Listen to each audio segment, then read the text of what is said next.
She threw the letter into the dirt. Not because she was angry, because her hands had stopped feeling anything at all. $1.43. That was everything left after 11 days on a train for a man who never came. The station master's words were still in her ears. He changed his mind 2 weeks ago. He just never told you. Evelyn Carter stood alone in the Montana dark.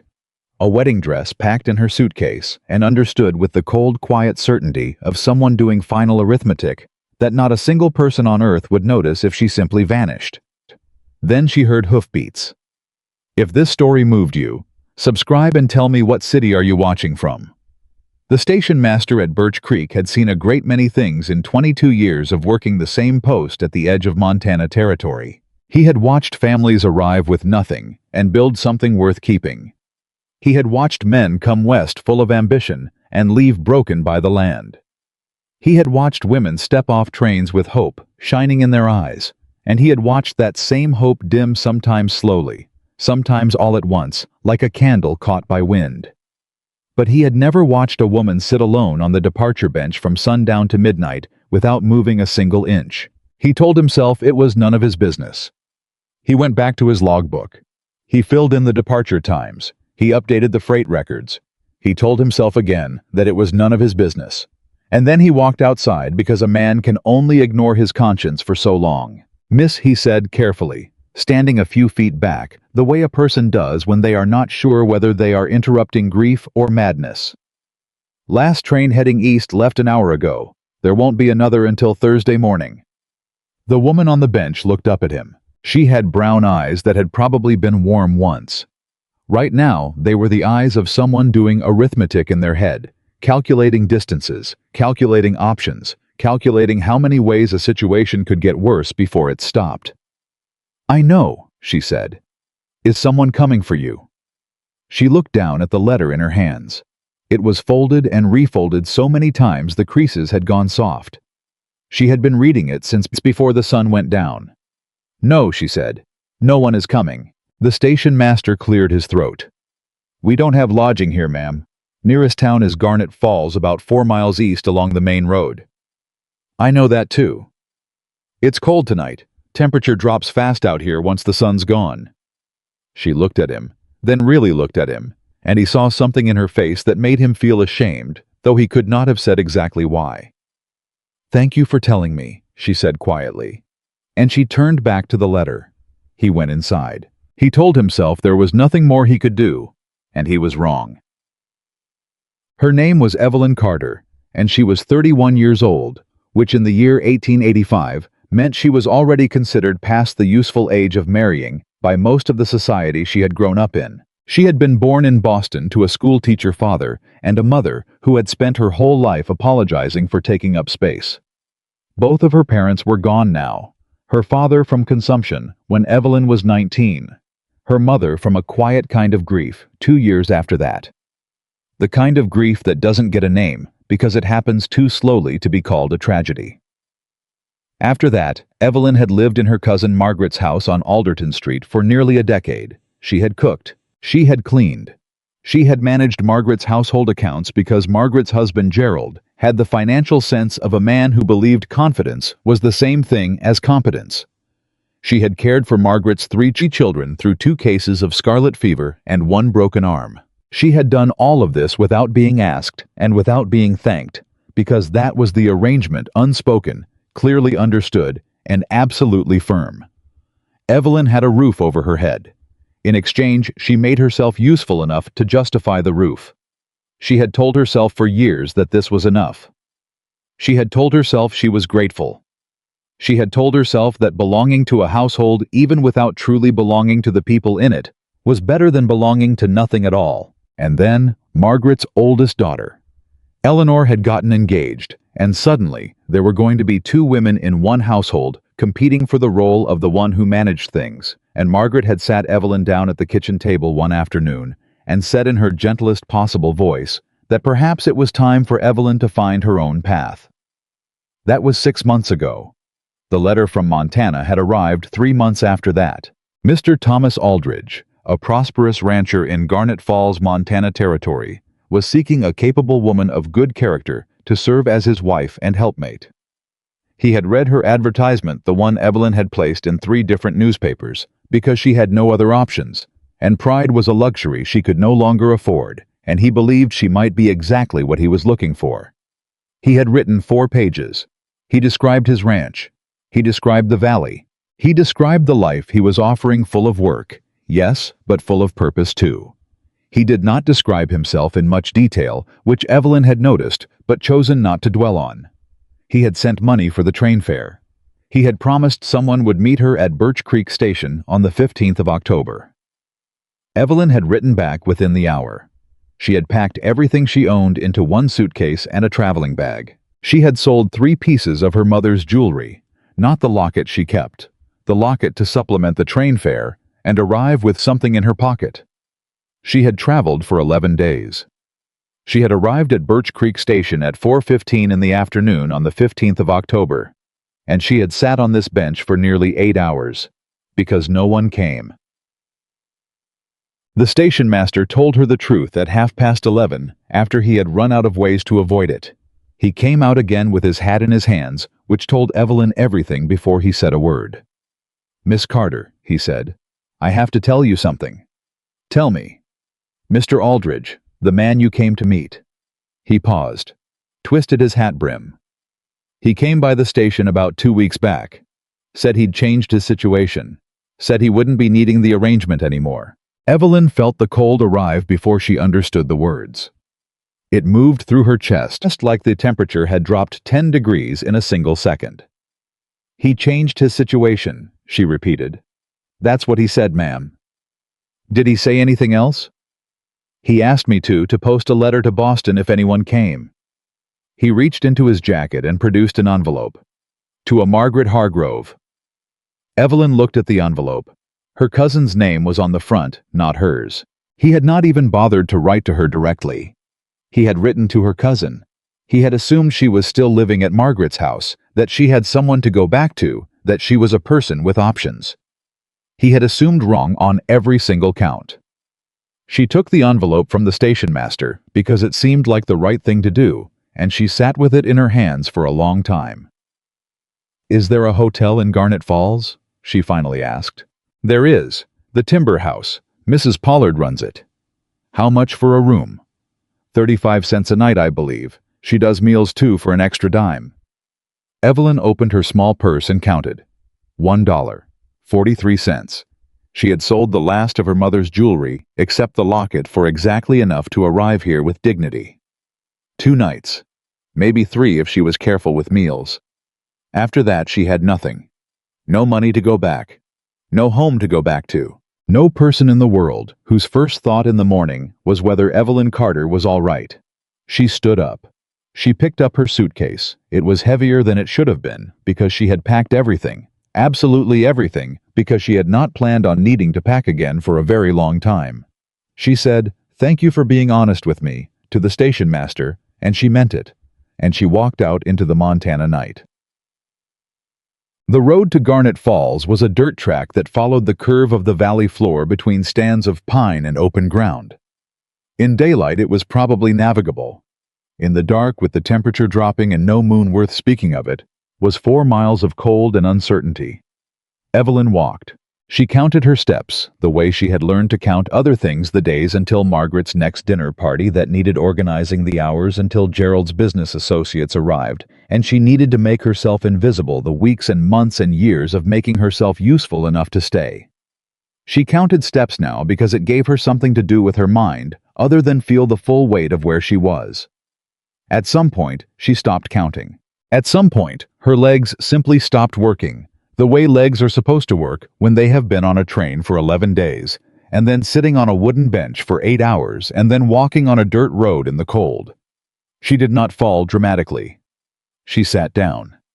She sat down beside the road with her suitcase next to her, and she thought, "I will just rest for a moment." And then she thought something she had never allowed herself to think before. She thought, if I disappear here, if I simply close my eyes, and the cold takes me, and I am never found, would anyone know to look? Would anyone notice? Would anyone anywhere in the world feel the particular shape of the absence that was Evelyn Carter? She could not answer yes. That was the worst part. She genuinely could not answer yes. She closed her eyes. She did not mean to sleep. But the cold had gotten into her bones, and her body had made the decision without consulting her mind, and within minutes she was somewhere between sleep and something quieter and more permanent. And the dark road was empty, and the wind moved through the pines, and Evelyn Carter was alone in exactly the way that she had been afraid of her entire life. The hoofbeats came from the west. Not fast. A working pace. A man who knew where he was going and was in no particular hurry to get there, because hurry was for people who hadn't learned that the land would take the time it took no matter how you pushed it. Caleb Morgan had been riding this road since he was 8 years old. He knew every turn. He knew where the ground went soft near the creek crossing. He knew where the deer came down to the lower meadow in the evenings. He knew this road the way he knew the inside of his own chest completely and without needing to think about it. What he did not know, what he had never once encountered in 28 years of riding this road, was a woman sitting alone in the dark with a suitcase. He pulled up. His horse, a steady gray quarter horse named Amos, stopped without being asked. Amos was a sensible animal. Sensible animals stop when something is wrong. Caleb sat very still in the saddle and looked at what the darkness had revealed in the reach of his lantern. A woman. Alone. Luggage. Not moving. He was off the horse before the thought finished forming. Hey. He crouched down beside her and put 2 fingers to the side of her neck, the way his father had taught him. His father, who had also taught him that you check first and ask questions after. Hey, wake up. Her pulse was there. Slow, but there. I took off his coat without deciding to. It was something his hands did while his brain was still catching up. He laid it over her shoulders. Come on, he said. Don't do this. Her eyes opened. They were dark brown and completely lost, like someone trying to remember where they were and coming up with nothing useful. What? She started. You're on the road to Garnet Falls, he said. You fell asleep in the cold. That's not a good idea out here. She pushed herself upright and his coat slid sideways. She grabbed it. She grabbed it the way a person grabs something that might disappear and looked at him. Who are you? Caleb Morgan. I've got a ranch about 1.5 miles west. He looked at her more carefully now. Her lips had gone slightly bluish. Her hands were shaking. How long have you been out here? I don't know. She looked around.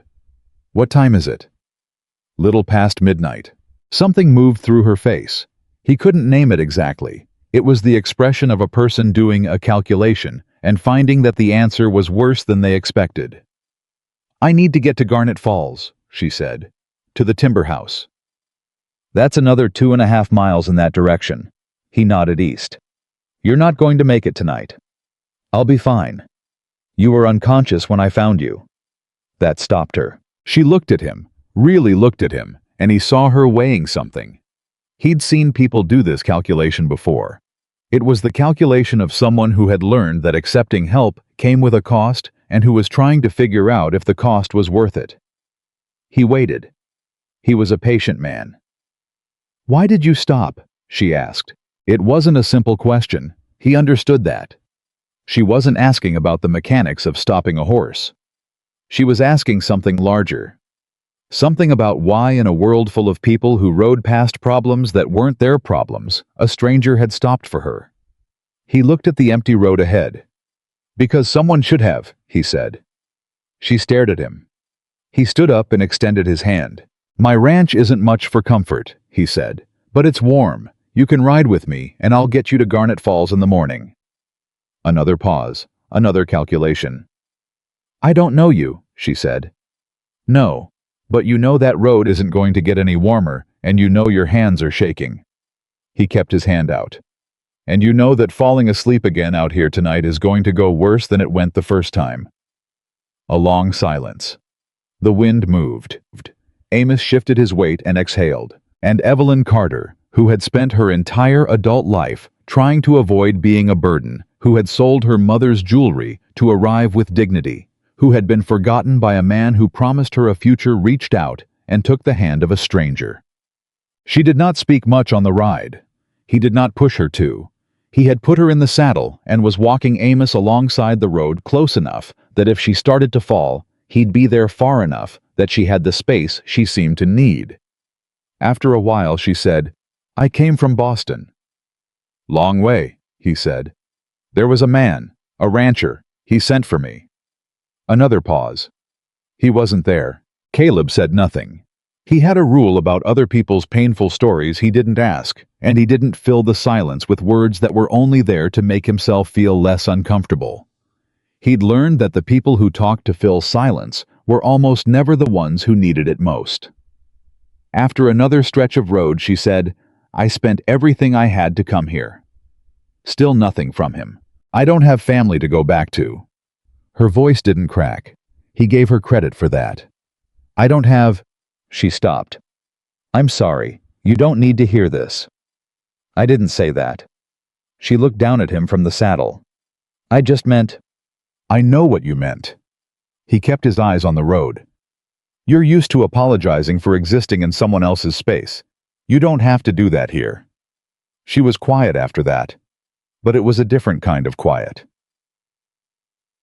Silver Creek Ranch sat in a fold of the valley where a creek came down from the north slope and cut through the pastureland before bending east toward the river. The main house was simple, squared-up log construction, good roof, a porch that ran the full length of the front. Behind it, there was a bunkhouse for the hands, a large barn, two smaller outbuildings, and a cabin set slightly apart from the rest that Caleb had built for his foreman before his foreman had decided to go to Oregon. It was in this cabin that he brought Evelyn Carter. He lit the stove before she had fully stepped through the door. He set a blanket on the chair nearest the heat. He found the old tin kettle and filled it from the bucket by the door. He did not explain any of this. He did not announce what he was doing. He simply did it the way he did most things, quietly, completely, without requiring acknowledgement. Evelyn stood in the middle of the small room and watched him. "This is your place?" she asked. "Ranch hand's cabin, nobody using it." He set the kettle on the stove. "There's a bolt on the door, shoots from the inside. You'll want to use it tonight." She blinked. "You're leaving?" My house is 40 yards that way," he pointed. "If you need something, there's a bell on the porch post. Ring it and someone will come." She looked at the bolt on the door, then at him. "Mr. Morgan?" "Caleb. Caleb." She said his name like she was testing the weight of it. "Why are you doing this?" He thought about that for a moment. Not because he didn't know, but because he was deciding how much of the answer to give. "Because you needed somewhere to be tonight," he said finally. "That's all." "People don't usually—" She stopped herself, started again. "Where I come from, help always comes with something attached to it." "I know." He moved to the door. "Mine doesn't." He left. She heard his boots on the frozen ground outside, moving away until the sound was gone. She stood in the warm room for a long time. Then she walked to the door and shot the bolt. Not because she was afraid of him, because he had told her to, and because some part of her, the part that had been making itself small for 11 years in her cousin's house, the part that had bought a train ticket west because she was too exhausted to keep pretending that smallness was the same thing as safety. Some part of her recognized that being told she deserved a locked door was an entirely new experience. She sat in the chair by the stove. She held the locket around her neck. She cried very quietly for exactly as long as she needed to, and then she stopped. Morning came hard and bright, the way Montana mornings do, burning off the cold with a directness that had no patience for gradual transitions. Evelyn woke with her neck stiff from the chair, and her mind for the first time in many days clear. She did what she had always done when her mind was clear. She took stock. She was alive. That was further than she'd gotten in her calculations the night before. She had $1.43. She had a suitcase full of clothes, including a wedding dress she had sewn herself over 3 months of evenings at Margaret's kitchen table, because she had been too proud and too practical to buy one. She had a teaching certificate from the Boston City Schools, obtained in 1878 and expired in 1883, which she had never used because Gerald had needed someone to manage his household accounts, and Evelyn had been there. She had a working knowledge of basic medicine, From her father's medical texts, and from 7 years of being the person in the household, everyone came to when they were sick because Margaret found illness tedious. She had a good mind. She had 2 working hands. She had no one to rely on but herself. She had been in this position before. She unlocked the door and stepped outside. The ranch in daylight was a different thing than the ranch in the dark. It was larger than she'd realized. The pasture stretched out in both directions, and there were cattle visible at the far fence line, dozens of them, maybe more. Several men were already moving through the yard, purposeful and unhurried. At the same time, the way people move when they know exactly what they're doing. One of them noticed her and stopped. How was a young man, maybe 22 or 23, with red hair and a frank open face that had not yet learned to be cautious about showing what he thought. "Morning," he said. "You'd be the woman from the road." "I would be," she said. "Evelyn Carter." "Pete Dawson." He pulled off his hat. "Mr. Morgan said to tell you breakfast is ready when you are. He said he'd take you into town after." She nodded. "Miss Carter." He said it carefully, like he was about to say something he wasn't sure was his business. "Yes.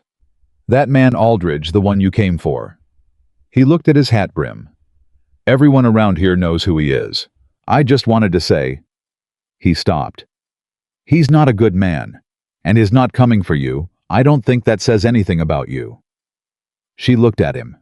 He was 22 years old, and he was embarrassed, and he had said it anyway. "Thank you, Pete," she said. "Yes, ma'am?"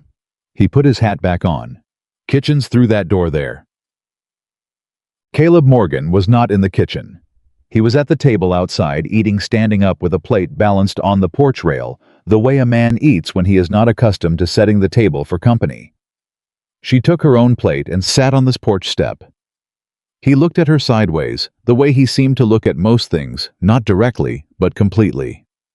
"Sleep?" he asked. "Some." She tasted the eggs. They were plain and good. "Your cook is better than my cousin's. My cook is Pete. He's 23, and he learned to cook in a cattle camp." A pause. "I'll tell him you said so." She almost smiled. "I need to get to town," she said. "I need to think about what I'm going to do." "I know. I have 2 nights at the timber house, maybe 3. After that—" She kept her voice steady. It required some effort. "I'll need to find work." "What kind of work?" "Whatever needs doing." She looked at him. "I can teach. I can manage accounts. I can do basic medical care. I can cook, clean, sew, and I can read a land deed well enough to know when someone's trying to steal something in it."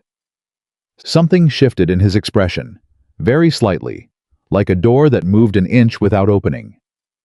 "That's a range of skills," he said. "I've had a range of situations that required them." He ate in silence for a moment. "There's a family in Garnet Falls," he said finally. "The Hendersons. They have 4 kids and no school within 12 miles. Rosamond Henderson has been asking anyone who'll listen if there's a teacher available. I'd need to speak to her. I can take you by." She turned to look at him directly. "Why? Why what? Why are you helping me?" He set down his plate. He looked out at the pasture. "My wife died," he said. 4 years ago. Fever." A pause that had some weight in it. "She came out here alone too, long way from her family. She spent the first 6 months trying to prove she didn't need anyone's help." Evelyn said nothing. "She was stubborn about it," he said. "Beautiful kind of stubborn. But I used to think, what if someone had just helped her figure out where she landed back at the beginning, before she spent all that energy proving she could manage alone?" He picked up his plate again. "That's why," he said. And that was all. They did not make it to Garnet Falls that morning. What they did instead changed the entire course of what happened next. It started with a sound, a sharp, agonized sound coming from the eastern pasture, the kind of sound that livestock make when something has gone badly wrong. Caleb set his plate down and was moving before the sound finished. Evelyn followed without deciding to. She told herself later that she had simply been curious.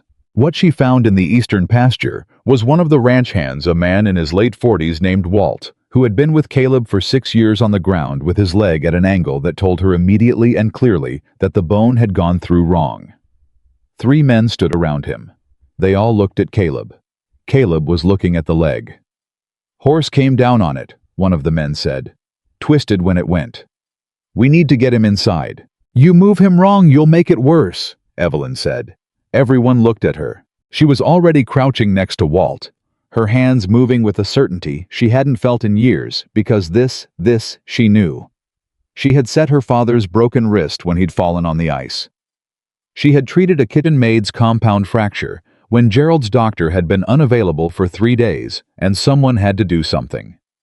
She had read every page of her father's medical texts twice over in the years when reading was the only freedom she had.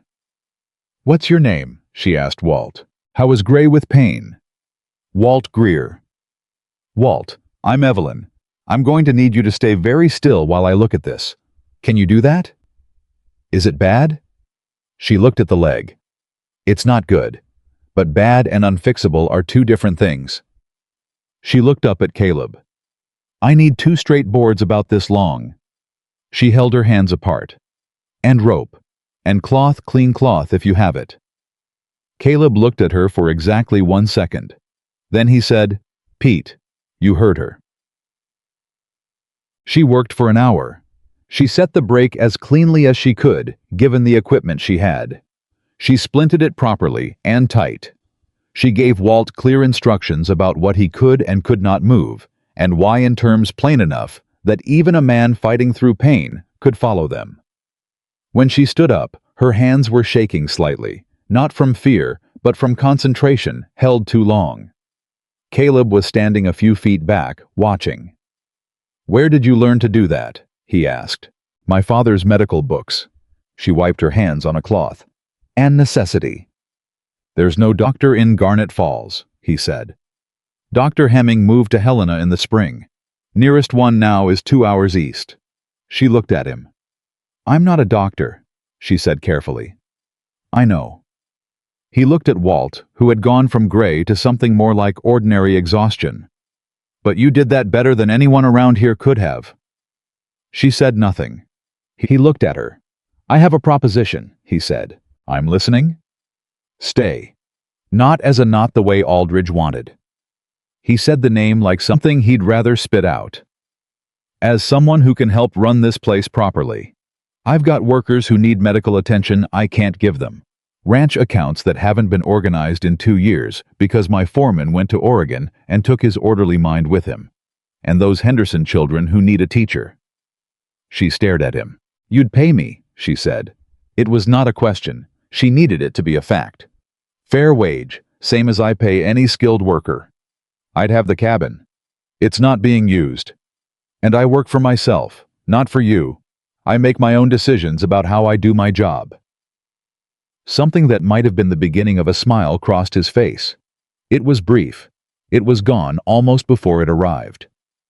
"Wouldn't have it any other way," he said. She looked at the pasture, at the ranch, at Walt, who was already looking better because someone had known what to do.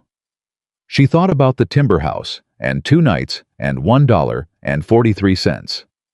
She thought about the letter in her suitcase with her cousin's name on it. She thought about the wedding dress she had sewn for a man who hadn't bothered to tell her he'd changed his mind. She turned back to Caleb. "I'll need to write some letters," she said, "to get my teaching certificate verified. Pete can ride to the post office. And I'll need access to your account books from the last 2 years. Don't argue about it. If I'm going to fix them, I need to see what I'm working with. All right? And I want it understood." She met his eyes directly, and there was something in her voice that had not been there the night before. Something harder and more certain. "I am not a charity case. I am not a project. I am a person with skills who is choosing to use those skills here because it makes sense for me to do so. The moment it stops making sense for me, I'll say so." He looked at her for a long moment. "Agreed," he said. She nodded. She went back to check on Walt. She did not look at Caleb again, but she heard him tell Pete to bring her the account books before noon, and she allowed herself very privately to breathe. The first week passed. The way first weeks do, when a person is rebuilding something from the ground up, not triumphantly, not with any dramatic turning point, but with the small, relentless rhythm of one day following another, and each day finding its shape. She went through Caleb's accounts on the second day and found 3 years of manageable records buried under 6 months of pure chaos. She organized them without comment, flagged 2 payments that looked wrong, and left a clear summary on his kitchen table. He found it in the morning and came to her cabin door. "These 2 payments," he said. "You found an error. Someone has been charging you twice for grain deliveries. I don't know if it's a mistake or something intentional. You'd know better than I would." He looked at the figures. His jaw tightened. "It's intentional," he said. "Then you need to address it." "I will." He turned to leave. "Caleb." He stopped. "There are 12 more months I haven't checked yet." She looked at him. "If someone has been doing this for 6 months, they've probably been doing it longer." He nodded once. He left. She heard later from Pete that Caleb had ridden into town that afternoon and had a very direct conversation with the grain supplier, a man named Oster, that resulted in a significant refund and a very clear understanding between the two of them about how future business would be conducted. Pete told her this with obvious satisfaction. "He doesn't say much," Pete said. "But when he decides to say something, people listen." "I noticed," said Evelyn. On the 4th day, she rode out to the Henderson ranch and met Rosamond Henderson, who was a woman of 40, with capable hands and a practical kind of desperation that Evelyn recognized immediately. "4 children," Rosamond said. "Oldest is 12. She's reading already, good reader. But the boys—" She shook her head. "I don't have time to teach them properly, and I can't send them 12 miles to the nearest school because I need them here. I can come twice a week," Evelyn said. 3 hours each visit. Reading, arithmetic, basic writing. If any of them show aptitude for more, we can expand from there." Rosamond stared at her. "What do you want for it?" "Meals when I'm here," Evelyn said. "And whatever you can manage otherwise. I'm not going to price it beyond your reach." Rosamond put out her hand. Evelyn shook it. Riding back to Silver Creek that afternoon, she passed 3 farmsteads. At 2 of them, children came to the fence to watch her ride by. Children always knew. They always knew when something was happening. She would need more than Tuesday and Thursday at the Hendersons. She was already thinking about it when she got back.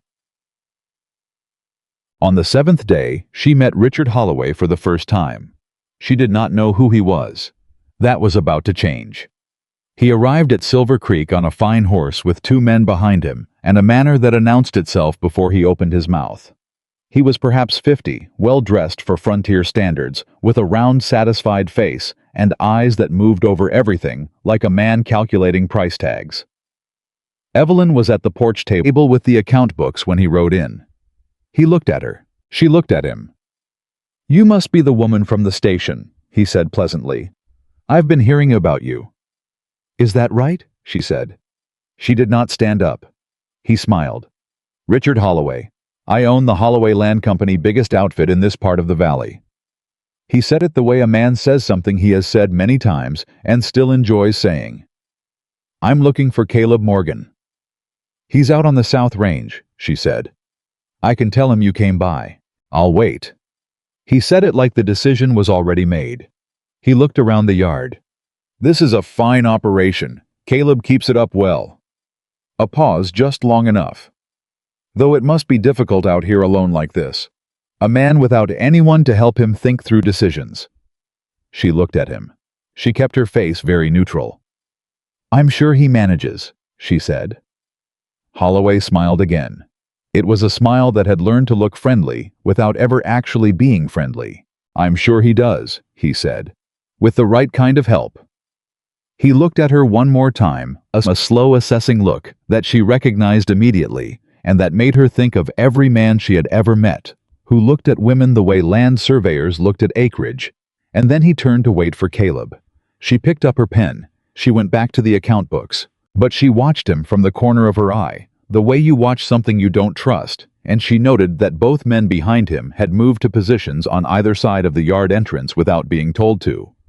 She had grown up a wren, like Gerald, who believed competence was just confidence, performed loudly enough. She knew a thing or two about how men who looked generous actually operated. She knew what it looked like when someone was checking to see what they were dealing with before making their move. She did not know yet what Richard Holloway wanted. But she knew with the same certainty she had brought to Walt's broken leg, the same quiet clinical certainty that came from years of paying attention to things other people preferred not to notice, that whatever it was going to be a problem. She wrote a small note in the margin of the account book. River access. Ask Caleb about the river access. She underlined it once. She turned the page, and she kept working. Caleb came back from the South Range at 3:30 to find Richard Holloway sitting on the porch rail of his own house like he owned it. That was the first thing that registered. The second thing was Evelyn still at the table, account books, open, pen moving. She had not gone inside. She had not made conversation. She had simply continued working in full view of Holloway and his two men, with the calm, deliberate presence of a woman who had decided that whatever was happening was not going to interrupt her afternoon. Caleb read the whole scene in about 4 seconds. He swung down from his horse and said, "Richard." "Caleb." Holloway stood and offered his hand. "Good to see you. Fine afternoon." "It is." Caleb shook the hand because that was manners, not agreement. "What brings you out?" "Just neighborly conversation." Holloway smiled the way he always smiled, wide practiced landing about 2 inches short of genuine. "I heard you had a guest. Thought I'd come pay my respects." "She's not a guest," Caleb said. "She works here." Something shifted behind Holloway's eyes, barely visible. The kind of shift that happens when a calculation gets revised. "Is that right?" he said pleasantly. "That's right." Caleb moved to the porch and looked at his account books on the table. Then he looked at Evelyn. "Anything I need to know about?" "Yes," she said without looking up from the page. "Someone has been systematically overcharging you on timber deliveries as well. Not just grain. I found it in the 1883 records." She turned the book and pointed to a column of figures. "These 3 transactions. They're listed as 40-weight loads, but the delivery notes in the back pages show 30-weight. You paid for timber you didn't receive." Caleb leaned over the book. He looked at the figures. He looked at the delivery notes. He straightened up slowly. "How much?" he said. "Over 2 years." She did the addition, without looking at the numbers again. "About $64. Dead silence on the porch. Holloway had gone very still. One of his men shifted his weight behind him. "I'll look into it," Caleb said. Very quiet, very even. "I thought you might want to." Evelyn closed the book and picked up the next one. Holloway found his voice. "Smart woman you've got there, Caleb. Where'd you find her?" "She found herself," Caleb said. "I just showed her where the books were." Holloway left within 20 minutes. He made small talk on his way out, pleasantries about the weather, an inquiry about the cattle, a comment about the quality of the south pasture that was just specific enough to tell Caleb that Holloway had ridden it recently. That detail landed in Caleb's chest like something cold. When the sound of hoofbeats faded down the road, Pete came out of the barn. "I was out here an hour before you got back," Pete said. "Walked around the yard twice. His men went down toward the creek." Caleb said nothing. "What does he want?" Pete asked. "He wants the creek," Caleb said. Evelyn looked up from the account books. "The river access," she said. Both men looked at her.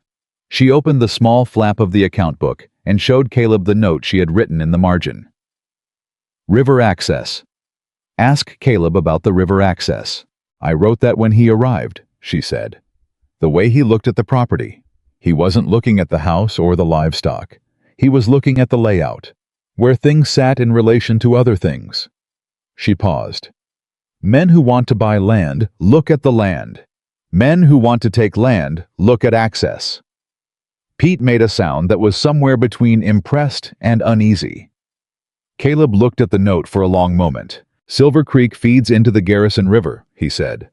"Garrison River is the only reliable water route from the northern ranches to the shipping yards at Fort Benton.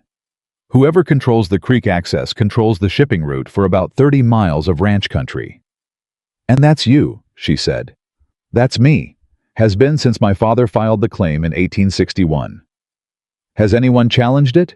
3 times, he said. All 3 times the claim held. He looked at the road where Holloway dust was still settling. Richard Holloway bought the Carver spread last spring.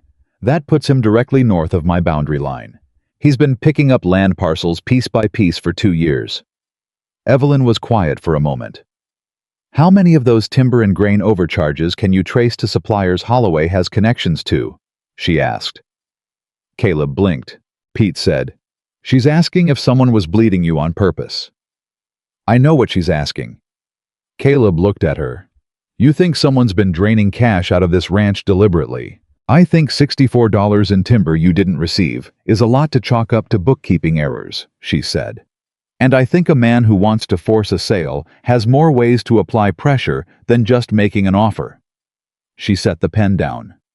"I'd like to go through the full 5 years of accounts if you'll let me." He looked at her. Something in his face was doing something complicated. "All right," he said. "It'll take time. Take what you need." She picked up the pen again. "Pete," she said without looking up, "is there a record of who held the supply contracts before the current suppliers?" Pete looked at Caleb. Caleb nodded. "I'll find it," Pete said, and went. That night, Caleb sat at his kitchen table, long after supper was finished, and the ranch had gone quiet with a lamp burning low and a cup of cold coffee in front of him that he hadn't touched in an hour. He was thinking about Ruth. He did that sometimes, not every night the way he used to, but on nights when something had scraped close enough to the surface. He would think about her the way you think about a book you have read so many times you could recite it from memory. Not sadly exactly, just completely. The way grief becomes eventually if you survive it long enough, not a hole in the ground, but a room in the house. Always there, mostly closed. Ruth had been practical the way Evelyn was practical. Not the same kind of practical. Ruth had been practical about people, about the invisible social structures of a small community, about how to make someone feel seen without making a project of them. Evelyn was practical about systems, about numbers, about the mechanics underneath visible problems. But there was something in the quality of attention. The way both of them saw through to the thing underneath the thing. The way neither of them wasted time on the surface when the actual answer was a layer down. He had not thought about a woman that way since Ruth. He stood up. He poured the cold coffee out.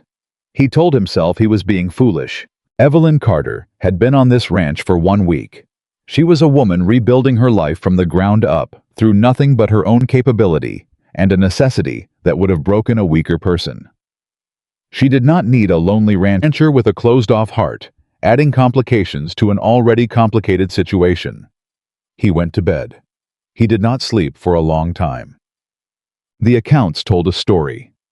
Evelyn spent 3 days on them, 3 full days early morning to after dark, with the lamp burning and the account book stacked in a way that let her cross-reference years against each other.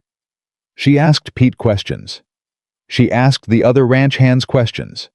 She asked Caleb questions, always specific, never more than what she needed. And what she found was this.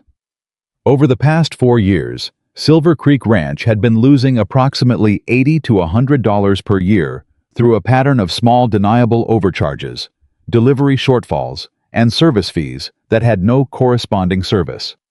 Not dramatic amounts. Not enough in any single transaction to make a man who was busy running a ranch stop and look hard. Just enough sustained over time to quietly hollow out the financial cushion that stood between a working ranch and a difficult season. She also found something else. In the supply contracts, the ones Pete had tracked down from a box in the back of the equipment shed, she found a name that appeared 3 times in 3 different supplier agreements, always in the role of a secondary guarantor or reference. Robert Ansell. She didn't know who Robert Ansell was. She asked Pete at breakfast on the 4th morning. Pete put down his fork. "Ansell," he said slowly. "That's Holloway's brother-in-law." She looked at him. "He goes by different names sometimes," Pete said. He was thinking carefully, she could tell. The look of a young man who is understanding something larger than the individual pieces as they assemble. "Ansell, sometimes Connell. He runs the paperwork side of Holloway's operation. property transfers, contract negotiations. He's in 3 of your supply contracts, she said, as a guarantor, which means he was involved in setting those contracts up. Pete stopped. That means Holloway's been connected to this ranch's suppliers since at least 1882. At least. Pete sat back in his chair. Mr. Morgan needs to see this, he said. I know, she said. I wanted to be sure first. She showed Caleb that evening. She laid the documents out on the kitchen table, the supply contracts, the delivery records, the accounts cross-referenced year by year with the discrepancies marked in red ink, because she had learned that the clearest way to show a pattern was to make the pattern impossible to look away from. She walked him through it without editorializing. Just the facts, just the numbers, just the names. When she finished, Caleb stood with his hands flat on the table and looked at everything she had laid out. His face was entirely still in the way that faces go still when the thing behind them is not still at all.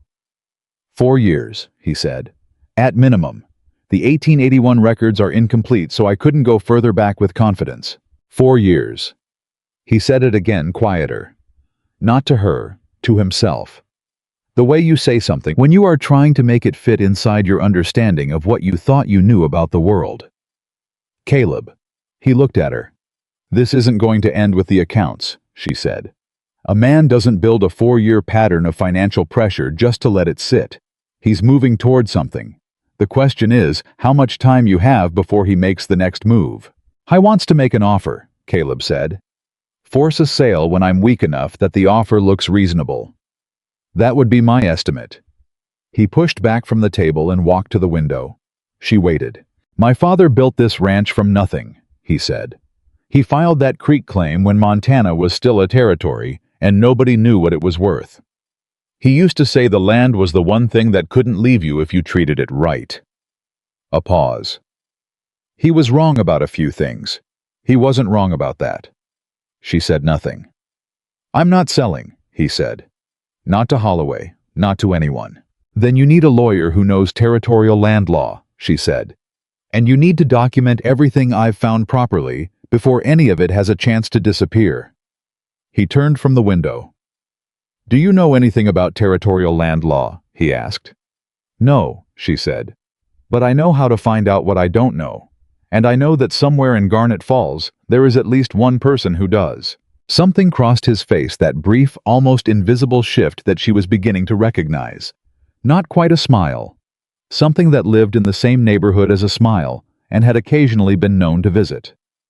There's a man named Harper in town, he said. Solomon Harper. He's been practicing law in this territory since before statehood. He's old, and he doesn't like Holloway. Those are both useful qualities, she said. I'll ride in tomorrow. I'll go with you. He looked at her. You should, he said. You understand those accounts better than I do. If Harper has questions, you'll answer them faster than I can. She nodded. She began gathering the documents into order. Evelyn? She looked up. This is... He stopped, started again. You've been here 9 days. 10 tomorrow. 10 days. And you've found something that 4 years of good intentions didn't find. He looked at the organized papers. I want you to know I understand what that means. She was quiet for a moment. It means someone has been looking at this ranch as a problem to solve for a long time, she said carefully. And no one was paying the right kind of attention. Yes, he said. And it means something else. She waited. You could have spent those 10 days figuring out how to leave, he said. Most people would have. She looked at the accounts, at the red ink marks, at the pattern she had uncovered, slow, patient, and designed to be invisible. I could have, she said. But that's not what needed doing. Solomon Harper's office on Main Street in Garnet Falls occupied the front room of a building that had started as a dry goods store and been converted through a series of ambitious renovations into something that resembled a law office, if you looked at it with sufficient goodwill. The bookshelves were real. The desk was substantial. The man behind it was 71 years old and had the specific kind of stillness that belongs to people who have seen a great many situations arrive with urgency and leave with significantly more complexity. He listened to Caleb without interrupting. He listened to Evelyn's explanation of the accounts with his eyes half closed and his fingertips pressed together. When she finished, he opened his eyes and looked at the organized papers she had placed on his desk. "May I?" he said. "Please," she said. I went through the documents slowly, carefully, turning pages the way a man turns pages when he is not reading for comprehension, but for something finer, looking for the shape of what isn't written, the outline of intention around the written facts. After 10 minutes, he looked up. "Miss Carter," he said, "did you do this organization yourself?" "I did." "Have you had legal training?" "No. I have accounting training, basic medical training, and 9 years of managing a household where no one else was paying attention to anything." Harper looked at Caleb. "Where did you find her?" he said. "Side of the road," Caleb said.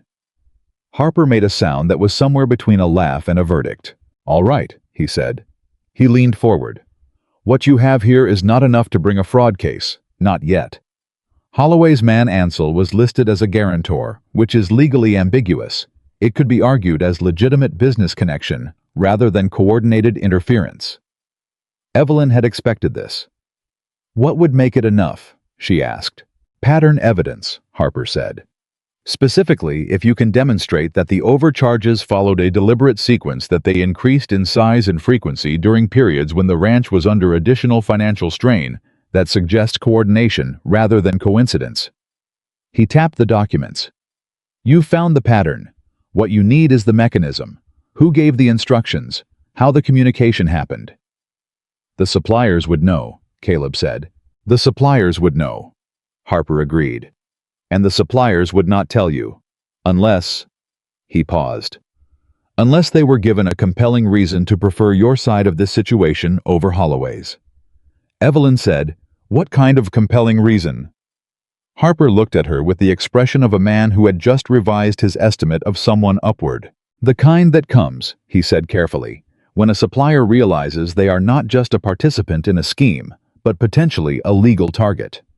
Men who overcharge on delivery contracts can be prosecuted for fraud as readily as the men who told them to." Silence. "You're saying," Caleb said slowly, "that if one of them understood what exposure looked like—" "I'm saying," Harper replied, "that fear of prosecution and promise of leniency have historically been more effective motivators than appeals to honesty." He sat back. "I am too old and too tired to be subtle about how the world actually works." Evelyn looked at the stack of documents. She thought about the grain supplier Oster, about the conversation Caleb had ridden in to have the week before, about the refund, about the very clear understanding that had been established. "Oster," she said. Caleb looked at her. "He already knows you have evidence on the grain overcharges," she said. "He gave back the money. That means he's afraid. And a frightened man who has already been caught once is a much more likely candidate for an honest conversation than someone who hasn't been caught yet." Harper pointed at her. "She's right," he said to Caleb. "Talk to Oster. Don't threaten him. Present him with what you know and what the alternative looks like if this proceeds to a federal level." He looked at Evelyn. "Can you prepare a summary of the grain account discrepancies that would be suitable for that conversation? Clear, factual, with the figures organized so that a man of average intelligence can understand exactly what his exposure is." "I can have it ready by morning," she said. "Excellent." Harper folded his hands. "Caleb, you should know if Holloway is building toward a legal challenge on the creek claim, he'll move in the spring when the land office reconvenes. That gives us perhaps 4 months. Enough time if we move carefully." "And if we don't move carefully?" Caleb asked. Harper picked up his pen. "Then a man who has been systematically preparing this for 4 years will be better prepared than a man who started 4 months ago," he said simply. "So let's not waste the morning." The ride back to Silver Creek was quieter than the ride in. Not uncomfortable quiet. The kind of quiet that settles between two people when something real has happened, and neither of them wants to dilute it with words that aren't necessary. Halfway back, Evelyn said, "You trusted me in there." Caleb kept his eyes on the road. "Yes." "You didn't explain or qualify what I said. When I spoke, you let it stand." "You were right," he said. What would be the point of qualifying something that's right?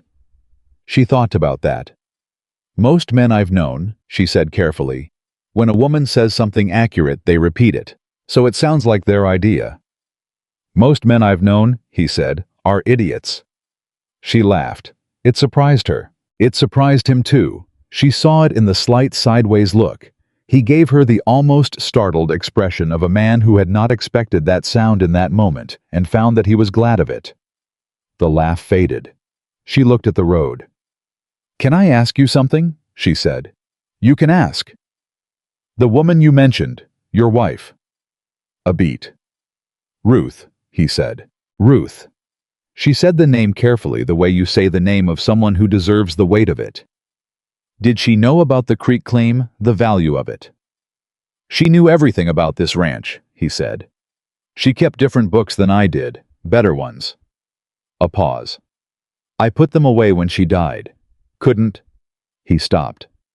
"I should have kept going with them. I know that." "You were grieving." "I was," he said. "But grief doesn't stop other people from making plans." "No," she said. "It doesn't." They rode in silence for a while. "She would have found this 4 years ago," he said. Not with bitterness, with a kind of plain, clear acknowledgement that was somehow harder to hear than bitterness would have been. "Maybe," Evelyn said. "Or maybe she would have found it later or differently. You can't know." She paused. "What I know is that it's found now. That's what matters." He looked at her. Not sideways this time. Directly. Just for a moment. "Yes," he said.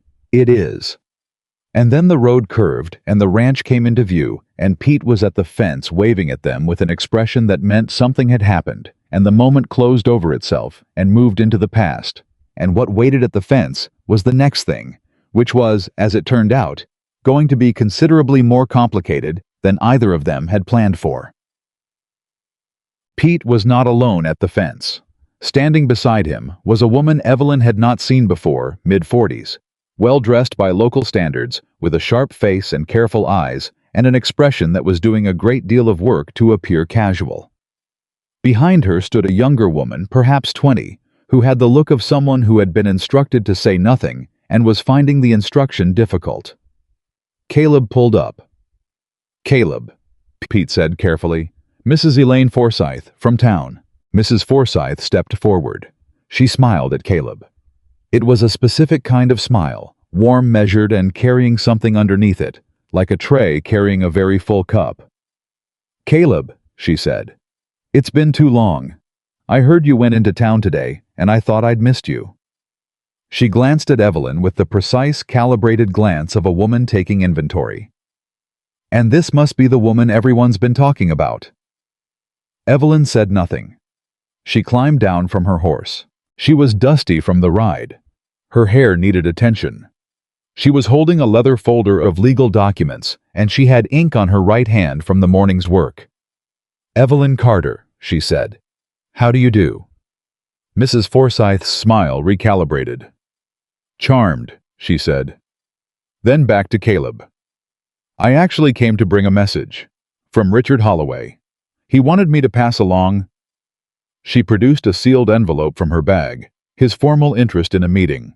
Regarding the property. Caleb took the envelope. He did not open it. "I'll read it," he said. "He's very eager," Mrs. Forsythe said pleasantly. "He thinks you two could come to an arrangement that would benefit you considerably. Given the," she chose her next word with care, "uncertainties involved in frontier land ownership." "My land ownership is not uncertain," Caleb said. "Of course not." She smiled again. "I'm simply passing the message." She looked at Evelyn one more time. In the look was a great deal of information. The information was, "I know what you are. I know where you came from. I know you arrived on this ranch with one suitcase and a broken arrangement. And whatever you think you're building here, you should know that things were a certain way before you arrived and will return to that certain way after you have moved on." Evelyn looked back. Her look said, "You have badly miscalculated what kind of woman you are looking at." Neither of them said any of this out loud. "Thank you for coming out," Caleb said. It was courteous and final. Pete will see you off." Mrs. Forsythe left. The younger woman behind her gave Evelyn one quick, almost sympathetic glance before following. When the sound of their carriage had faded, Pete exhaled. "She was already here when I got back from the barn," he said. "Just standing there, like she was waiting to be discovered." Caleb opened the envelope. He read it. His expression changed. Not dramatically, just a tightening around the jaw, the closing of something. He handed the letter to Evelyn without being asked. She read it. It was politely written, impeccably polite. The kind of letter that had been written by someone who understood that the most effective threat is the one that never identifies itself as a threat. Holloway was offering to buy Silver Creek Ranch at what he termed a fair market price. He cited uncertainties in the Territorial Land Record Office. He mentioned recent changes to water access regulations under the new territorial administration. He expressed his sincere hope that Caleb would not find himself in the difficult position of managing a prolonged legal dispute while simultaneously managing a working ranch. He wished Caleb good health. He signed it with warmth. "He knows we went to Harper," Caleb said. Evelyn looked up. "We went this morning," she said. "By early afternoon, Mrs. Forsythe is here with a letter." She calculated the timing. "Someone watches Harper's office. Or someone in Harper's office." The thought sat between them. "Harper," she said carefully, "do you trust him?" Caleb thought about it. "Yes," he said. "But I trust him the way you trust a doctor. He's skilled, he's ethical, and he's still human." He folded the letter. "Someone talked. Doesn't have to be Harper. Could be anyone who saw us go in." "Then we have to assume Holloway knows we're looking at the accounts," she said. "Which means we have less time than Harper thought, and the conversation with Oster needs to happen tomorrow, not next week." Caleb looked at her. "Will you come with me?" he said. Not because he needed her to. She understood that. He was asking because two people walking in with organized evidence was different from one person walking in with a story. And because whatever was coming next, they were going to face it as people who had chosen to be on the same side. She thought about the letter Holloway had written. She thought about the look Mrs. Forsythe had given her. She thought about the woman she had been 10 days ago, sitting on a cold bench with $1.43, trying to calculate whether anyone would notice if she disappeared. "Yes," she said. "I'll come." Oster was a small man who had made the mistake of getting comfortable. That was Evelyn's first read of him when she and Caleb walked into the grain supplier's warehouse the following morning, a man in his mid-50s who had been doing questionable things for long enough that the discomfort had worn off, leaving behind only the habit and the money.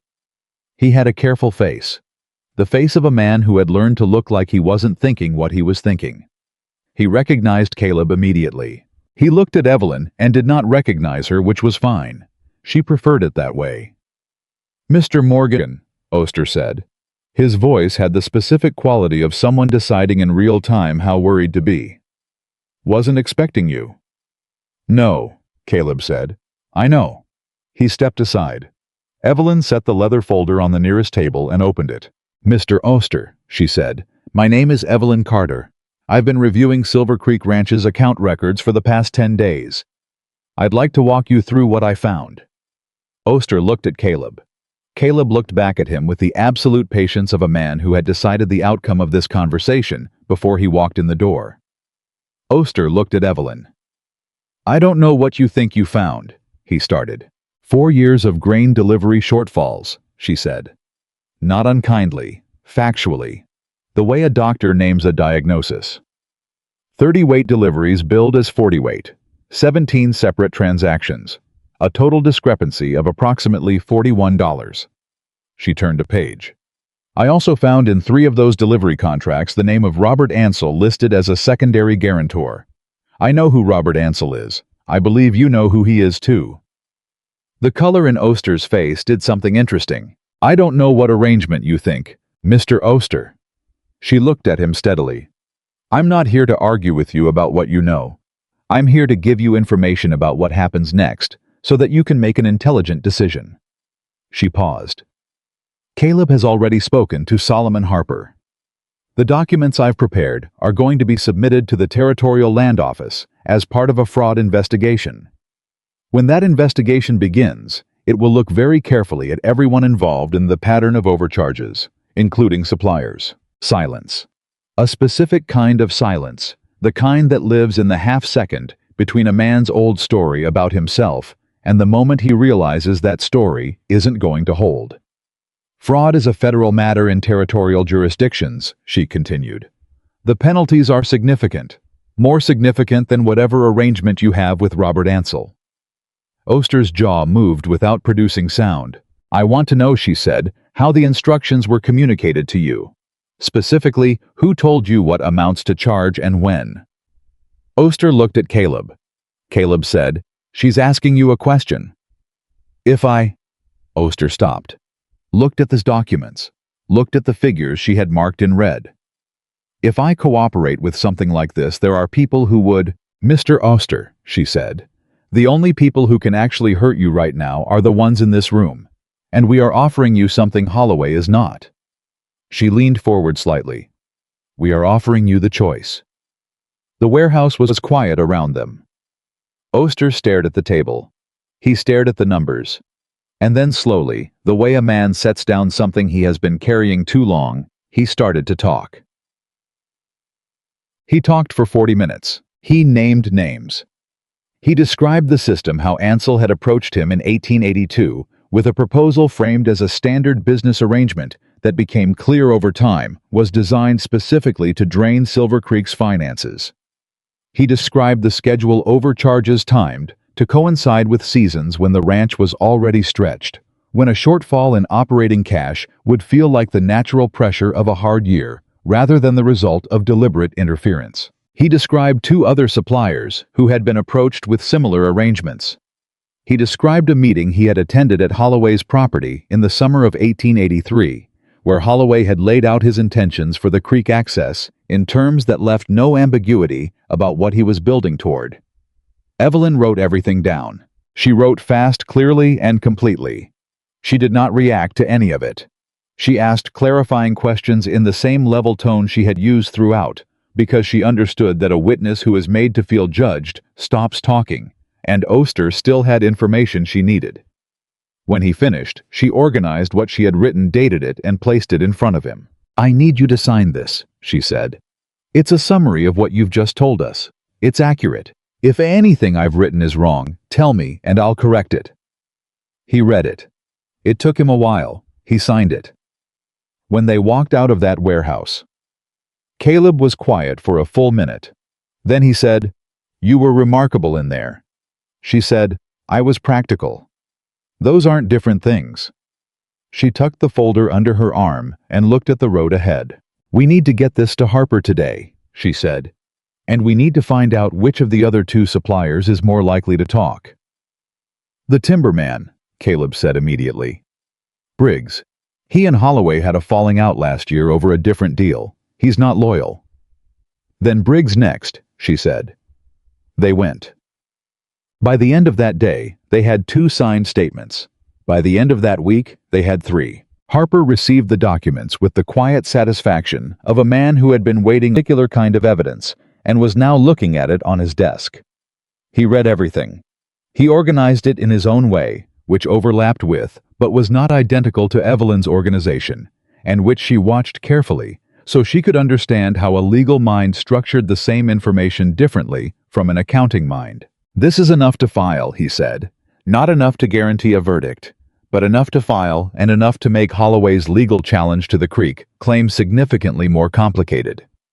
If he moves forward with a challenge while under fraud investigation, he hands us a narrative that no territorial judge is going to ignore.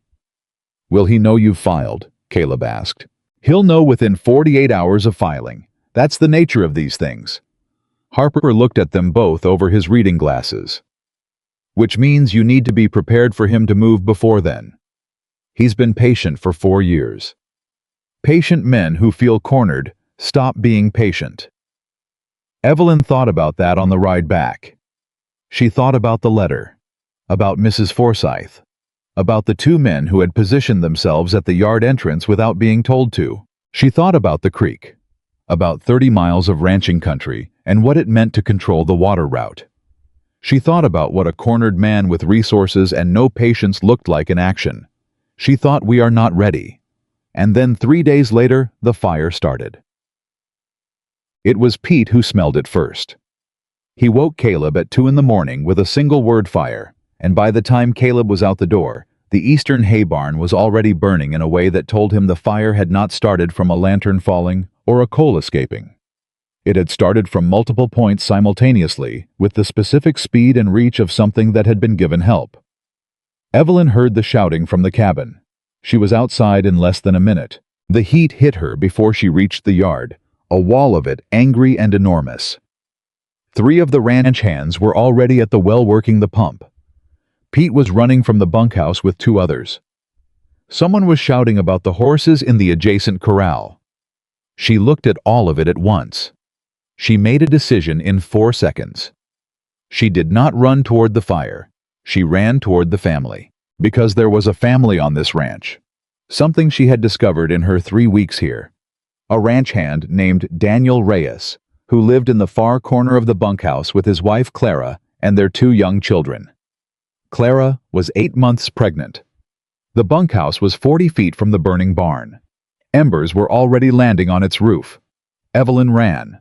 She hit the bunkhouse door at full speed and found Clara already awake, already on her feet, holding her daughter 6 years old and silent with terror, and trying to manage her son, who was 7, and convinced he needed to help with the fire.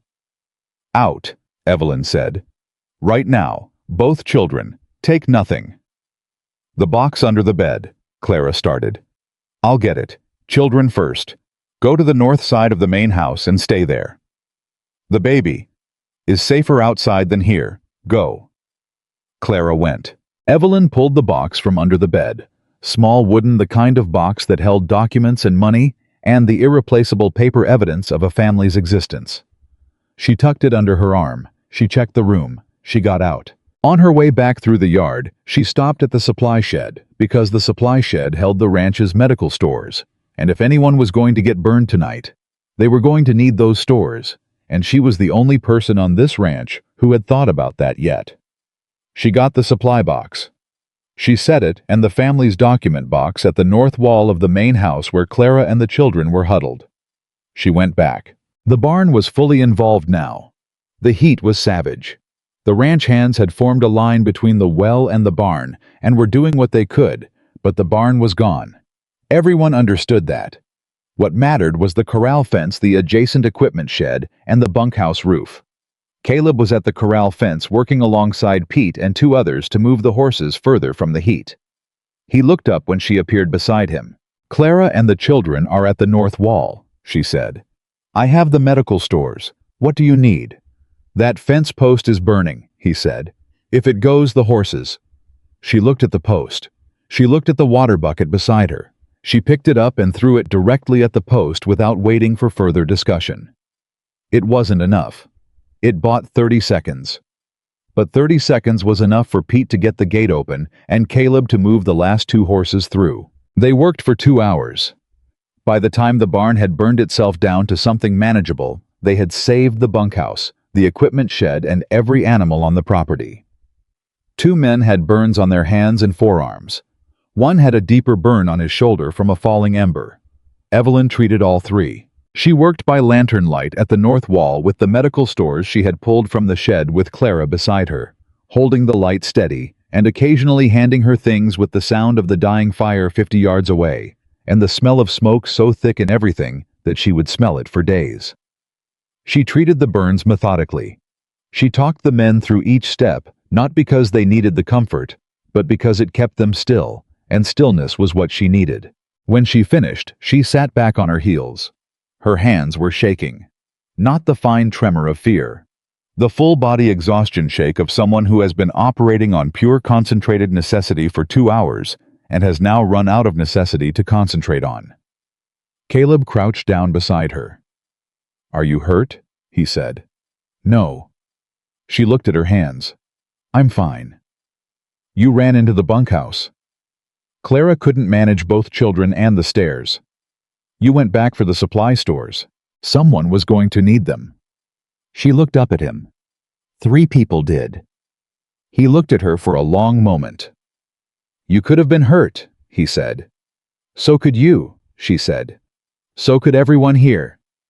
She gestured at the workers who were moving slowly now through the aftermath, exhausted and smoke-covered, and still together. "That's the nature of emergencies, Caleb. Everyone is at risk. The question is what you do about it." He sat down on the ground beside her. He sat down the way a man does when his legs have simply decided they have done enough standing. "It was set," he said. 2 separate ignition points on opposite sides of the barn. "I know," she said. "This is Holloway." "Almost certainly." "Almost." "I can't prove it yet," she said. "But I will." He looked at the burned barn, at the dark sky, at the ranch that was still standing. "You know what I keep thinking about," he said. She waited. "I keep thinking about the fact that you went to that bunkhouse before you did anything else." He wasn't looking at her. He was looking at the north wall where Clara was sitting with her children, all 3 of them asleep now, against the stone foundation. Everyone else was looking at the fire. "You looked at the people." She said nothing. "That's not something you think about in that moment," he said. "That's something that's already in you. The order of what matters." She was very tired. She was too tired at this particular moment to maintain the specific distance she had been maintaining with considerable effort for 3 weeks. "My mother used to say," she said quietly, "that the most dangerous thing in the world is a fire you're watching instead of managing." She paused. "I spent a long time watching fires I should have been managing. And now? Now I manage them." He turned his head and looked at her. She looked back. Something passed between them. Not a decision, not an admission. Nothing that could be named without embarrassing both of them and ruining the truth of it. Just a recognition. The kind that happens when 2 people who have been paying very careful attention to not paying attention to each other finally stop pretending. It lasted about 4 seconds. Then Pete said, "Mr. Morgan," from across the yard, and Caleb stood up, and the moment was over, and the work began again. The story of what happened that night spread through Garnet Falls by noon the next day. Not the way Evelyn would have told it. The way things spread in small communities through interpretation, through emphasis, through the particular lens of whoever told it first. And the person who seemed to have told it first, based on what came back to Caleb 2 days later, was Mrs. Elaine Forsythe. The story as it came back was this. A woman from the East with no family and no history in the territory had been living at a widower's ranch for 3 weeks. A fire had destroyed a barn. The woman had been seen moving through the chaos with unusual familiarity, accessing supplies, directing workers, managing the household with a confidence that suggested something other than a temporary arrangement. The implication was left unstated.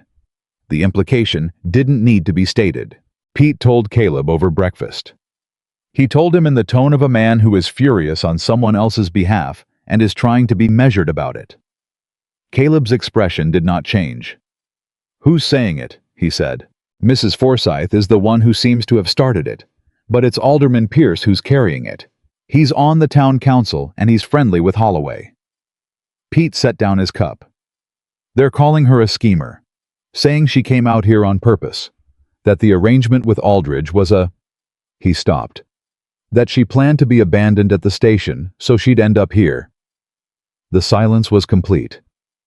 "That's what they're saying," Pete said quietly. "I'm sorry." Caleb stood up from the table. "Where is she?" he said. "Cabin. She knows." He went to the cabin. He knocked. She opened the door. She was dressed. Her hair was done. She was holding a cup of tea with both hands, and her face was entirely composed in the specific way a face goes composed when the thing underneath it is the opposite of composed. "Come in," she said. He came in. He stood in the middle of the small room where she had spent her first night on the ranch bolt-locked stove burning, crying quietly for exactly as long as she needed to. He stood there and looked at her. "I heard," he said. "I assumed you had." "It's Holloway," he said. "He's using Forsythe to run it. He thinks if he damages your credibility, The statements you collected from Oster and Briggs look like the work of a schemer rather than evidence. I know. She looked at her tea. It's a good strategy. If I'm untrustworthy, everything I touched is questionable. You're not untrustworthy. You know that. Harper knows that. She set the cup down. The question is whether anyone else knows it before it matters. He looked at her. Evelyn. She looked up. You didn't plan any of this, he said. Anyone who's spent 10 minutes on this ranch knows that. And anyone who tells a different story. Caleb. Her voice was quiet, but it had something in it that stopped him. I know you believe me. I know Pete believes me. I know the men who were here that night know who I am. She paused. But I also know that a lie told early enough and often enough doesn't need to be believed. It just needs to create enough doubt to make the truth complicated. He was quiet. I've lived around people who understood that, she said. Gerald made it an art form. She folded her hands. The question isn't how to prove I'm not what they're saying. The question is how to make the truth louder than the lie. He sat down in the chair by the wall. How? He said. She had been thinking about this since the moment she heard. The town council meets next Thursday, she said. Holloway has Pierce on that council. Pierce has been using his position to quietly support Holloway's land acquisitions, approving transfers, clearing paperwork. I found 3 transactions in the public record that were approved by Pierce in ways that benefited Holloway's consolidation. She paused. If we can connect Pierce's council activity to Holloway's land scheme, we remove the person running the rumor campaign and add a second data point to the pattern of coordinated fraud. Caleb stared at her. You've been looking at the public record, he said. For 2 days, yes. When did you have time? After the fire, while everyone was sleeping. She met his eyes. I couldn't sleep. He leaned forward. What did you find? 3 land transfer approvals pushed through the council without full committee review. All 3 benefit Holloway's consolidation. All 3 were approved by Pierce alone, with the other committee members listed as absent, which if you compare the dates to the meeting records I cross-referenced this morning is a lie. 2 of the supposedly absent members were present at council that day. Their signatures appear in other sections of the meeting record. A long silence. Pierce falsified the attendance record, Caleb said. Which is a criminal matter entirely separate from Holloway's fraud, she said. And which, if it comes out publicly, ends Pierce's role on the council and removes the most effective local mechanism Holloway has for advancing his land strategy. Caleb was quiet for a long moment. You went from defending your reputation, he said slowly, to dismantling Holloway's local infrastructure. Defending my reputation is a defensive action, she said. Defensive actions lose slowly. She picked up her tea again. I don't lose slowly. He looked at her. There it was again, that thing in his face that wasn't quite a smile, but lived next door to one, and occasionally borrowed its expression. No, he said. You don't. They went to Harper with the council records that afternoon. Harper read the attendance discrepancies with the focused attention of a man who has been handed something he has been looking for without knowing exactly what shape it would arrive in. Pierce, he said. Forsyth is running the rumor campaign, Evelyn said. Pierce is providing the official cover. Remove Pierce from the equation and Holloway loses his local authority. This is enough to file a complaint with the Territorial Council Oversight Board, Harper said. It's also potentially enough to invalidate the 3 transfers. He looked at her. How are you finding this material? I read carefully, she said. And I don't assume the first explanation is the right one. He looked at Caleb. I want her to be present at every meeting going forward, Harper said. Whatever arrangement you have at the ranch. She makes her own arrangements, Caleb said. Harper looked at Evelyn. Will you? He said. She thought about the bench at Birch Creek Station. The letter with her cousin's name on it. The $1.43. She thought about the cold road and the hoofbeats and a man who had stopped because someone should have. She thought about Walt's broken leg and Oster's signed statement and Clara's children asleep against the north wall with smoke still in their hair. She thought about a rumor designed to make her invisible again Yes, she said. I will. Harper nodded. He picked up his pen. Then let's begin, he said. They filed the council complaint on a Wednesday. By Thursday morning, Garnet Falls knew. By Thursday afternoon, something Evelyn had not fully planned for began to happen. The Hendersons came to town. Rosamond Henderson, who had not left her ranch property in 6 weeks due to a difficult pregnancy, came to town specifically to stand in the street in front of Harper's office and tell anyone who asked that Evelyn Carter had taught her children to read and had never once behaved with anything other than decency and integrity. Walt came on a crutch. He was already beginning to dislike and told 3 separate people at the general store that the woman from the East had set his leg better than any doctor he'd had before. Pete told a story at the feed store that lasted 45 minutes and included a detailed accounting of the fire, the medical stores, and the specific moment when Evelyn ran toward the bunkhouse instead of away from it. Evelyn heard about all of this secondhand.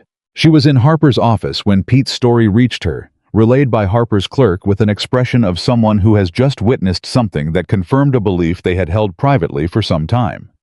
She heard it, and she said nothing because there was nothing that needed saying. But Caleb was standing near the window when the clerk told them, and she saw his shoulders do something, a small release, a fraction of tension going out that she recognized. It was the same release she had felt. The knowledge that you are not alone in what you're facing. That someone saw you clearly and chose to say so when it would have been easier to say nothing. "It's going to be all right," he said quietly. She looked at him. "It's not all right yet," she said. "No," he agreed. "But it's going to be." She was not a woman who trusted that phrase easily. She had heard people say things were going to be all right for most of her life, in the particular tone that meant they believed it, or hoped it, or needed her to believe it, so they didn't have to think about it anymore. But Caleb said it differently. He said it the way he said most things, not to fill space, not to comfort, but because it was what he had assessed to be true based on the available evidence. She found to her own surprise that she believed him, not because everything was going to be easy, not because Holloway was done, but because she was not sitting on a cold bench anymore, waiting for someone to decide she was worth coming back for. She was standing in a lawyer's office with a signed fraud complaint and 3 supplier statements and a falsified attendance record and a community that had started one by one to see who she actually was. And whatever came next, she would face it with her eyes open and her hands working. That was enough. For now, that was more than enough. The Territorial Oversight Board responded in 11 days. 11 days was fast. Harper said so when the letter arrived. He said it with the specific satisfaction of a man who had submitted many complaints to many boards and understood that speed meant someone on the receiving end had recognized the seriousness of what they were looking at. The board was sending an investigator. His name was Commissioner Gerald Ashworth, and he would arrive in Garnet Falls within the week. Harper read the letter aloud in his office with Caleb and Evelyn sitting across from him, and when he finished, he folded it carefully and set it on the desk and said, "This is the moment where everything either holds or falls apart." "Meaning," Caleb said, "meaning Holloway now knows a federal investigator is coming. He has known about our complaint since the day after we filed it, which means he has had 11 days to prepare his response." Harper looked at them both. He will not be sitting still. He was not wrong. That same afternoon, 3 things happened in quick succession that told Evelyn exactly how seriously Holloway was taking the situation. The first was that Oster's warehouse burned. Not the whole building. Someone was either interrupted or cautious, but the back room where he kept his contract records was destroyed. Oster himself came to Harper's office 2 hours later, pale and shaking, and considerably more frightened than he had been when Evelyn had laid the documents in front of him. "My copies," he said. "They're gone." "We have your signed statement," Evelyn said immediately. "And we have the account records from the ranch. Your copies were supporting evidence, not the primary record." Oster stared at her. "They burned my warehouse," he said. "I know. Oh. They could burn my house." "Yes," she said. "They could." She did not soften it. A man in Oster's position needed to understand what he was actually dealing with, not a gentler version of it. Which is why you need to decide right now whether you are going to stand behind your statement or whether you are going to recant it. If you recant, you face fraud charges alone, she said. Because we have the account records regardless of your statement. The only question is whether you are a witness or a defendant. Oster's hands were on the desk. He looked at them. My family is here, he said. I have a wife, 2 daughters. I know, she said. And I understand what I'm asking. A long, agonizing silence. I'll stand by it, he said finally. His voice was not steady, but it was decided. She looked at him directly. Thank you, she said, and she meant it without qualification. The second thing that happened that afternoon was that Pierce resigned from the town council. He did it without explanation in a one-line letter delivered to the council clerk, and he was gone from Garnet Falls by sundown. His house was locked. His office was empty. He had made his calculation, and the calculation had told him that being somewhere else was worth more than whatever loyalty he had to Holloway's operation. Harper heard about it at 4 o'clock. He sat with the information for a moment. Holloway cut him loose, he said. Pierce panicked, and Holloway decided he was a liability. Means Holloway is cleaning his edges, Caleb said. Yes, he's removing anything that connects him to the fraud directly. Harper leaned back. He's preparing to present himself to the commissioner as a legitimate businessman whose only interest is a fair resolution of the Creek claim. Evelyn said, Does he have a legal basis for the Creek claim? A thin one, Harper said. There's an amendment to the Water Access Statute from 1881 that he's been using as his foundation. It's arguable. In front of the right judge with the right framing, it could generate enough uncertainty to force a negotiated settlement. And the right judge means a Judge Holloway has influence over, Caleb said. It would help him considerably, yes. Evelyn thought for a moment. Who assigns the hearing judge? She said. Harper looked at her. The commissioner, he said slowly. And the commissioner arrives this week. Yes. Then the most important thing that happens between now and when Commissioner Ashworth arrives, she said, is making sure he knows exactly who Richard Holloway is before Holloway has the opportunity to introduce himself. Harper was quiet. You want to brief the commissioner before Holloway gets to him, Caleb said. I want the commissioner to arrive in possession of every document we have, she said, so that his first impression of this situation is formed by facts rather than by whatever version Holloway plans to present. She looked at Harper. Can we get materials to him before he arrives formally through appropriate channels? I can send a packet to the board's staging office in Helena, Harper said. It would be received before he departs. Then we need to prepare that packet tonight, she said. Harper looked at the clock on his wall. Tonight, he repeated. Yes, she said. Because I said there were 3 things that happened this afternoon, and I've only told you 2. Both men looked at her. She reached into her folder and placed a document on the desk.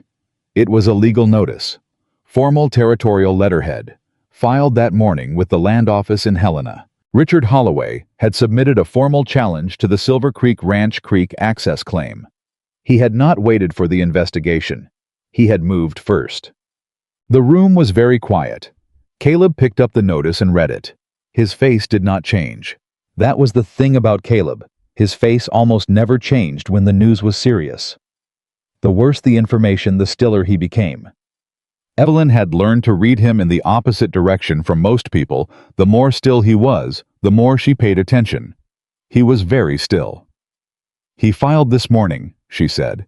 The same morning we would have received confirmation of the investigator's arrival. He knew before we did, Caleb said. He has someone in the land office, Harper said. It was not a question. Which means he also knew the investigator's arrival date before we did, she said. Which means the filing is timed. He wants the Creek claim processed before the fraud investigation can complicate the picture. Harper stood up. For a 71-year-old man, he stood up with considerable purpose. Then we worked tonight, he said. All 3 of us. They worked until past midnight. Harper dictated. Evelyn organized and wrote.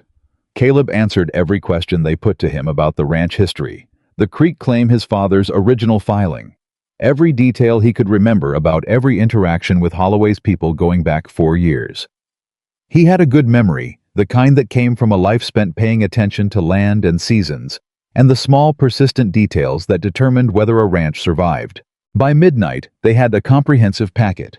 The fraud evidence, the supplier statements, the council records, the attendance falsifications, the timeline of Holloway's land acquisitions, mapped against the dates of the overcharge pattern, and a precise legal history of the Silver Creek access claim, going back to 1861. It was, Harper said, the clearest picture of coordinated land fraud he had assembled in 40 years of practice. Pete rode to Helena the next morning before dawn. He rode hard. "I was back in 40 hours. The packet had been received." Commissioner Gerald Ashworth arrived on a Tuesday morning, and he was not what any of them expected. He was 43 years old and unremarkable in appearance. Medium height, plain face. The kind of man who moved through rooms without collecting attention. He arrived alone without staff with one bag and a leather briefcase that had seen considerable use. He went directly to Harper's office. He had read everything. Evelyn knew he had read everything, because the first thing he said when Harper introduced her was, "Miss Carter, the organization of this evidence is the clearest I have received in 6 years of territorial oversight work." "Who trained you?" "Necessity," she said. He looked at her for a moment. "That's the best teacher," he said. "Sit down, I have questions." He had many questions. He asked them with the precision of someone who already understood the shape of the answer and was testing whether the witness understood it too. He asked about the supplier contracts, about the council records, about the specific mechanism of the overcharge timing, about the Creek claim history, and its legal standing under the 1861 filing. He asked Caleb about his father. He asked Evelyn about how she had first noticed the discrepancies. He asked Harper about Pierce. He asked about the fire. When he asked about the fire, something shifted in his manner very slightly, but Evelyn caught it. A tightening of attention. The look of a man who has been building a picture and has just found the piece that tells him what kind of picture it is. "The fire was set," he said. "2 ignition points," Caleb said. "I can show you the remains of the barn." "I'll see them." Ashworth made a note. "Who else knows the fire was set?" "My ranch hands. Harper, Evelyn." "Has anyone formally documented the ignition points?" "I photographed them," Evelyn said. Both Caleb and Harper looked at her. She reached into her folder and produced 4 photographs taken with the camera she had borrowed from the Henderson Ranch 2 days after the fire, because she had looked at those ignition points and understood immediately that physical evidence disappeared and documentation did not. Ashworth took the photographs. He looked at them carefully. He set them down. "Miss Carter," he said, "you photographed the ignition points 2 days after the fire." "Yes." "Before or after you knew the commissioner was coming?" "Before," she said. "I documented them because they needed to be documented, not because I knew what the audience would be." He held her gaze. "All right," he said. He made another note. Holloway requested a meeting with the commissioner that same afternoon. He arrived at the hotel where Ashworth was staying, the timber house Mrs. Pollard's establishment, with 2 men and a lawyer from Helena, whose suit cost more than most ranch hands made in a month. He was pleasant. He was confident. He was by all accounts the version of Richard Holloway that had gotten him as far as he had gotten polished, reasonable, and entirely convincing to anyone who had not spent 3 weeks documenting what he actually was. Evelyn was not at that meeting. She heard about it from Mrs. Pollard, who heard it from her kitchen girl, who had been serving coffee and had ears like a hawk. Holloway had presented his Creek claim as a straightforward legal matter, a question of proper territorial regulation of water access that had been complicated by the emotional response of a longtime landowner who had allowed a recent female arrival to involve herself in ranch business she didn't understand. He had described Evelyn as a woman with unclear motives and a talent for creating the appearance of evidence. He had described the fraud complaint as a retaliatory filing designed to muddy legitimate legal proceedings. He had done all of this calmly, generously, and with the practiced ease of a man who had told this version of events many times in the privacy of his own preparation. When Evelyn heard this, she felt something. Not fear, not humiliation, Something sharper and colder, and more useful than either of those. She felt the particular clarity that arrives when a person understands that the fight is real, that the opponent is capable, and that the outcome is not certain. She went back to her documents. She went through everything one more time, looking not for what she had found, but for what she might have missed. Because a man like Holloway did not make his presentation without believing he had something to stand on, and she wanted to know exactly what that something was before Ashworth asked her to respond to it. She found it at 11 o'clock that night. It was in the 1881 Water Access Amendment, the one Harper had described as Holloway's thin legal foundation. She had read it before, quickly accepting Harper's assessment that it was arguable but weak. She read it again now, slowly looking at the specific language rather than the general intent. And she found something. The amendment contained an exemption clause, a provision that protected existing creek access claims from regulatory reclassification. If those claims had been established prior to 1875 and had been in continuous active use since the filing date. The Silver Creek claim was filed in 1861. 20 years of continuous active use. The exemption clause applied directly. But the exemption required documentation of continuous use. Caleb had the records. She had seen them, fragments scattered through the account books she had organized. Ranch ledgers showing seasonal water usage. Stock records that implied creek access. A surveyor's note from 1874. None of it had been assembled as a continuous use document. None of it had been presented to the land office as proof of the exemption, which meant Holloway's legal challenge might succeed, not because his claim was valid, but because the exemption that invalidated his claim had never been properly invoked. She sat for a long time. Then she picked up her pen. She worked until 3 in the morning. She was at Harper's door at 7. He opened it in his dressing gown, took one look at her face, and stood aside. She showed him what she had found. He read it. He read it again. He sat down. The exemption clause, he said. Has the exemption ever been formally filed with the land office? She asked. No, he said. He said it the way a man says something he cannot believe he missed. It was added to the statute in 1881. The original claim predates the statute. No one would have automatically known to file. He looked at the document. It needs to be filed now, today, before the hearing. I know, she said. I brought what I could pull together from the account records overnight. It establishes continuous use through 1884. But Caleb would need to verify and sign it, and we'd need the surveyor's note from 1874. I saw it referenced in the 1874 ledger, but didn't pull it. I know where that note is, Harper said. He was already on his feet. I filed a copy when I handled the boundary dispute in 1879. It's in my records. He was moving to his filing cabinet's dressing gown, and all with the focused energy of a man 40 years younger. Get Caleb. She went. She crossed the 40 yards from Harper's office door to the ranch house at something between a walk and a run, and she knocked on Caleb's door, and when he opened it, she said, I need you dressed and at Harper's office in 10 minutes. I found something. He looked at her face. He said, I'll be there in 5. He was there in 4. They filed the continuous use exemption at 9:15 that morning. The hearing was scheduled for 2 o'clock.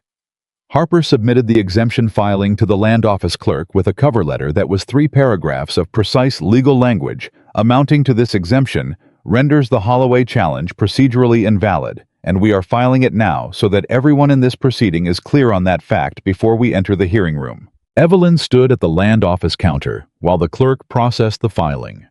The clerk was a young man of perhaps 25, who had the look of someone navigating an unusual morning. He stamped the document. He recorded it. He looked at the exemption clause. He looked at Evelyn. This would mean, he started, that the creek claim is protected from reclassification, she said. Yes. Mr. Holloway's filing is procedurally invalid as of this filing, she said. Yes. He looked at Caleb. Caleb said nothing. The clerk stamped it again, as if a second stamp might clarify the situation, and filed it in the appropriate drawer. Outside on the street, Caleb exhaled. You found that last night, he said. I read the amendment carefully. You found something Harper missed. Harper assessed it correctly as weak, she said. I just looked at why it was weak and found the mechanism. She paused. He'll file an appeal. This doesn't end it. No, Caleb agreed. But it changes what today looks like. Significantly. He looked at her. How long were you up last night? He said. Long enough. Evelyn. She looked at him. Thank you, he said. It was 2 words. Plain, direct, no decoration. The way he said most things. But there was something in the quality of it. Something that had accumulated over the weeks. All the small moments of working beside each other. The fire and the documents and the cold morning rides to town and the evenings at the table with the account books. Something that made those 2 words carry considerably more weight than 2 words usually did. She said, Don't thank me yet. We still have a 2 o'clock hearing. I know. He almost smiled. But I wanted to say it now, in case 2 o'clock gets complicated. It will definitely get complicated, she said. Then I'm glad I said it, he said. The hearing was held in the council chambers. Commissioner Ashworth sat at the head of the table. Harper sat beside Caleb. Evelyn sat beside Harper. Holloway's Helena lawyer, whose name was Prescott, and whose suit was just as expensive as advertised, sat across from them, with Holloway beside him. Holloway looked at Evelyn when he came in. It was a brief look. Measured. The recalibrating look of a man who has just learned something that changes his positioning. He had been told about the exemption filing clearly, because his lawyer had spoken quietly in his ear when they arrived, and Holloway's jaw had tightened in the specific way that told her he understood what it meant. He looked at her. She looked back. She thought about the bench at the station, the cold, the $1.43, the letter with her cousin's name on it.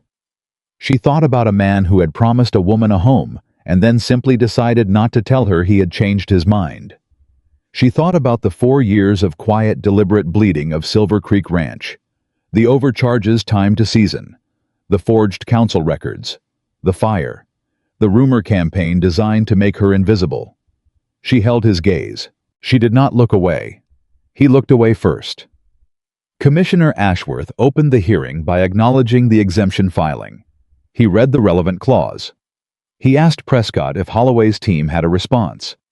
Prescott argued for 20 minutes that the exemption filing was procedurally improper because it had been submitted after the challenge was filed. Harper responded in 4 minutes, citing 3 territorial precedents that established the right to file exemption claims at any point prior to final hearing judgment.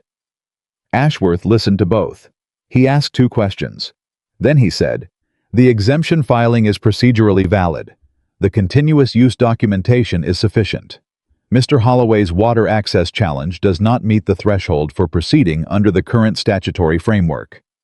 Prescott said, "We intend to appeal." "You have that right," Ashworth said pleasantly. "The appeals process is available to you." He turned to the next item on his agenda. "I'd like to now address the fraud complaint filed against the Holloway Land Company." Prescott said, "These are separate matters. They're separate complaints," Ashworth agreed. "I'm addressing them in sequence. That's how hearings work." He opened his briefcase. "I have reviewed the account documentation, the supplier statements, the council attendance records, and the photographic evidence of the fire ignition points. I have several questions." What followed was 3 hours of the most methodical, patient, and entirely relentless legal examination Evelyn had ever witnessed. Ashworth asked about every document. He asked Prescott to explain the supplier contracts. He asked about Robert Ansell's role. He asked about the council attendance records. He asked Holloway directly twice about specific meetings and communications that Oster and Briggs had described in their statements. Holloway answered carefully. He was good at it. He had an answer for everything, not a satisfying answer, not an answer that explained the pattern, but an answer that created distance between himself and each individual fact. And that was the problem. Taken one at a time, each answer was plausible. Together they revealed a man who had a perfectly reasonable explanation for why a fraudulent thing had happened in one instance, and another perfectly reasonable explanation for why a fraudulent thing had happened in another instance, and a third perfectly reasonable explanation for the third instance, and the sheer number of perfectly reasonable explanations was itself the shape of the truth. Ashworth saw it. Evelyn knew he saw it because of the moment about an hour and a half in, when he stopped asking about individual transactions and started asking about the relationship between the transactions. The sequence. The timing. The pattern. That was when Prescott began objecting to questions. Which was when Ashworth said mildly, "Counselor, you may object to questions of fact. You may not object to questions of relationship. Sit down." Holloway's hands were flat on the table. Howe was looking at the documents. He was looking at what 4 years of careful patient planning looked like when someone had organized it into a clear sequential picture and placed it in front of a commissioner who had read everything before he arrived. He looked up. He found Evelyn looking at him. And she watched him understand in real time, the way you watch water find its level, that he had made the wrong assessment of what kind of woman had arrived at that station. Ashworth did not render a final judgment that day. That was not how federal oversight worked. He would submit his findings to the board. The board would determine formal charges. The process would take months. But when the hearing ended at 5:15 and they walked out of the council chambers into the late afternoon, Harper put his hand briefly on Caleb's shoulder and said, "He's going to recommend full fraud charges. I've been in enough of these rooms to know." Caleb nodded. Evelyn said, "The appeal on the creek claim will fail," Harper said. "The exemption is solid. Ashworth will note it in his findings." He looked at her. "You saved that ranch this morning. I want to be clear about that." She shook her head. "I found a clause," she said. "That's all." "In the middle of the night," Harper said. "After weeks of work that would have exhausted most lawyers I know."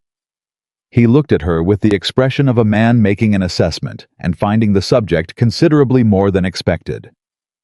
"What are you planning to do next, Miss Carter?"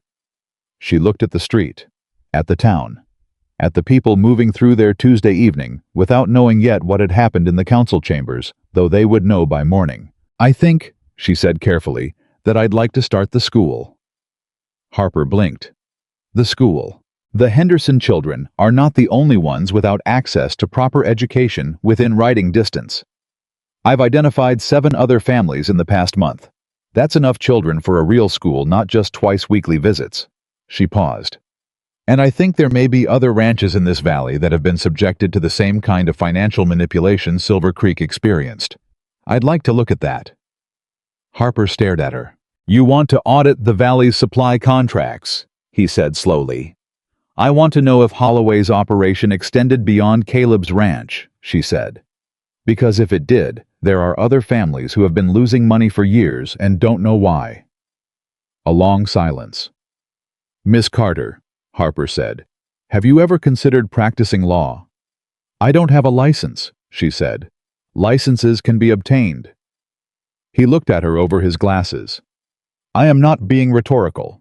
She looked at him. Then she said, "One thing at a time." She turned to Caleb. He was looking at her. He had been looking at her the way he sometimes did not. Sideways, not obliquely, but directly. The way he looked at the land when he was taking full account of it, not performing the look, but actually doing the thing the look was for. "The school first," she said. "The school first," he agreed. "And the accounts the other ranches. I'll need access to whatever shared supply records exist. Harper has contacts with the other ranch owners," he said. "I'll make introductions." "Good." They stood on the street in the late afternoon light, and for a moment neither of them said anything, and the town moved around them, and Evelyn thought about the woman she had been 6 weeks ago.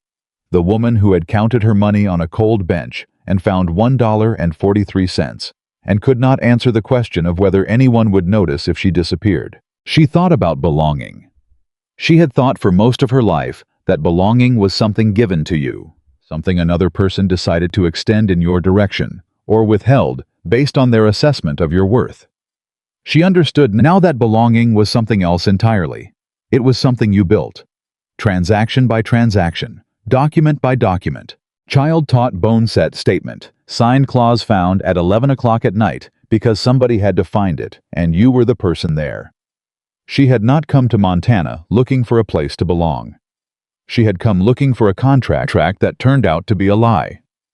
And somewhere between the cold road and the account books and the fire and the hearing room, she had built something that no contract could have given her. She had built her own ground to stand on.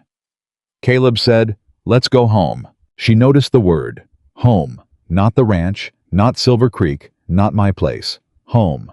She said, "All right," and they went. The fraud charges came down 6 weeks after the hearing.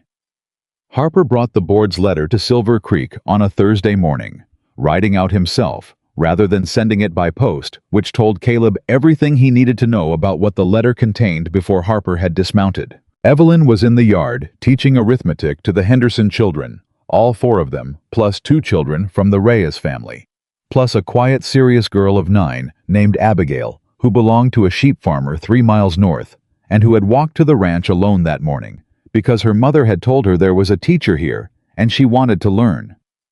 Evelyn had looked at this child standing at the fence, with her hands folded and her chin up, and she had simply opened the gate and said, "Come in, we're doing multiplication." That was how the school worked now. There was no building yet.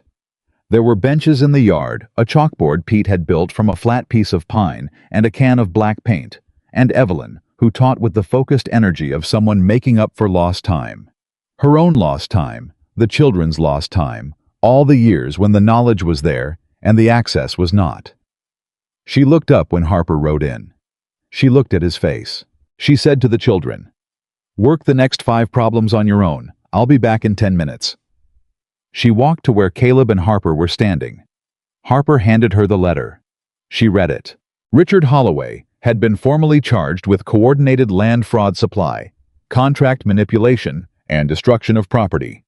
The last charge related to Oster's warehouse fire, which a territorial investigator had traced back to a man on Holloway's payroll through a chain of evidence that began with a hardware purchase in Helena and ended with a witness who had seen the man leaving Oster's alley at 2 in the morning. Robert Ansell had been charged separately as a co-conspirator in the contract manipulation scheme. Alderman Pierce, who had fled to Oregon under the impression that distance was the same thing as safety, had been located in Portland and was being extradited. The Holloway Land Company's pending land transfers, 11 properties in various stages of acquisition, had been suspended pending resolution of the fraud case. The Creek Claim Challenge had been formally dismissed. Silver Creek Ranch and its water access rights were confirmed in legal language that Harper had clearly had some hand in shaping as protected under the continuous use exemption filed 6 weeks prior. Evelyn read to the bottom of the letter. She handed it back to Harper. She said, "What happens to the other ranches, the ones in the 11 suspended transfers?" Harper looked at her. "That depends on what the investigation finds," he said. "Some of those transfers may have been legitimate purchases. Others were probably pressured the same way Silver Creek was," she said. "Slow financial bleeding until the offer looked reasonable." "Probably, yes. I've been through 4 sets of supply contracts from neighboring ranches," she said. 3 of them show the same pattern. Different suppliers, same structure. I was going to bring those to you next week." Harper stared at her. "You've been auditing the valley," he said. "You told me to find out if Holloway's operation extended beyond this ranch," she said. "I found out. I suggested it as a possibility. And I acted on it." She looked at him directly. "Those families deserve to know what was done to them. And if we can document the pattern across multiple properties, it strengthens the fraud case considerably." Harper turned to Caleb. Caleb said nothing. He had the expression. He sometimes had, the one that was not quite a smile, and lived next door to one, but this time it had something else in it. Something quieter and more permanent. Harper said, "I need those documents." "They're in the cabin," she said. "I'll get them." She went. Behind her she heard Harper say to Caleb quietly, "That woman is going to change this valley." And she heard Caleb say just as quietly, "She already has."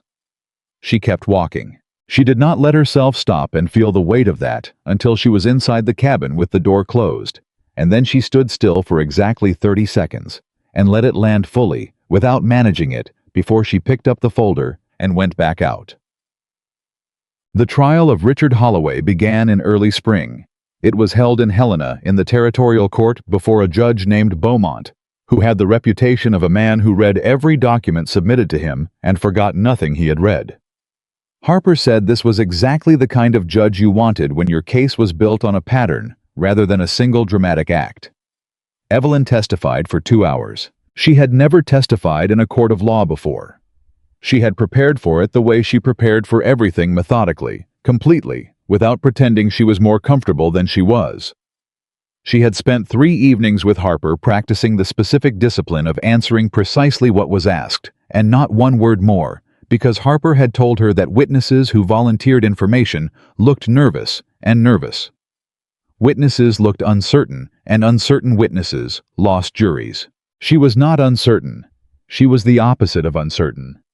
She walked into that courtroom with 6 months of documented evidence organized in her head, so completely that she could access any figure, any date, any transaction, without consulting her notes. She sat in the witness chair, and she answered every question with the calm, specific clarity of a woman who had spent her entire adult life paying attention to details that other people preferred not to notice. Prescott cross-examined her for 40 minutes. He tried 4 different approaches. He suggested her organization of the accounts was selective. She produced the original, unaltered ledgers and walked the court through the methodology she had used step by step so that anyone in the room could replicate her findings independently. He suggested her relationship with Caleb Morgan compromised her objectivity. She said, "My objectivity is demonstrated by the accuracy of the figures, not by my personal circumstances. If counsel believes the figures are wrong, I invite him to show the court where." He had no response to that.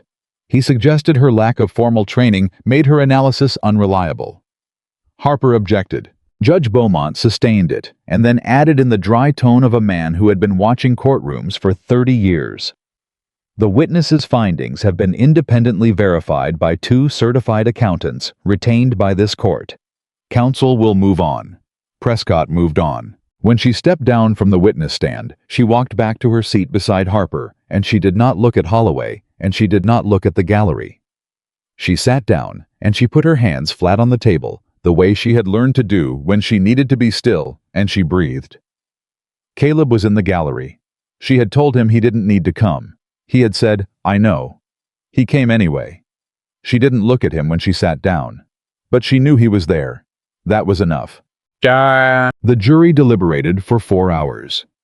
They found Richard Holloway guilty on all counts. They found Robert Ansell guilty on the conspiracy charges.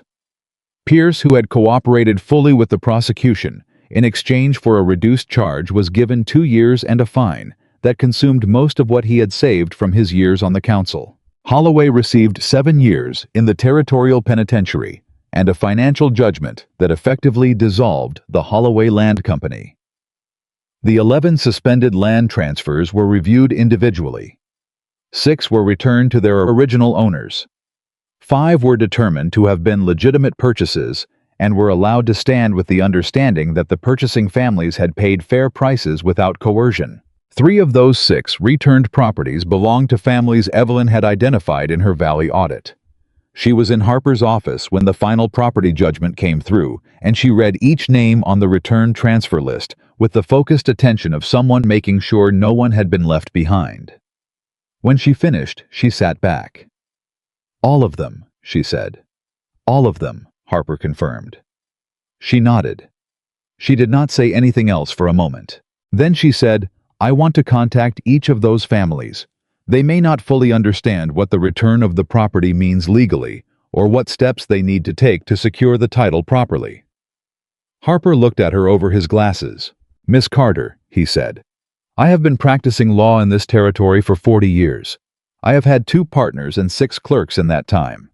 None of them had your instinct for where the next problem was going to emerge before it emerged." He folded his hands. "I am 71 years old. I do not intend to practice indefinitely. And the Valley is going to need someone who understands both the land and the law for the years ahead." The room was quiet. "You're offering me a position," she said. "I'm suggesting a path," he said carefully. A formal legal apprenticeship registered with the territorial board.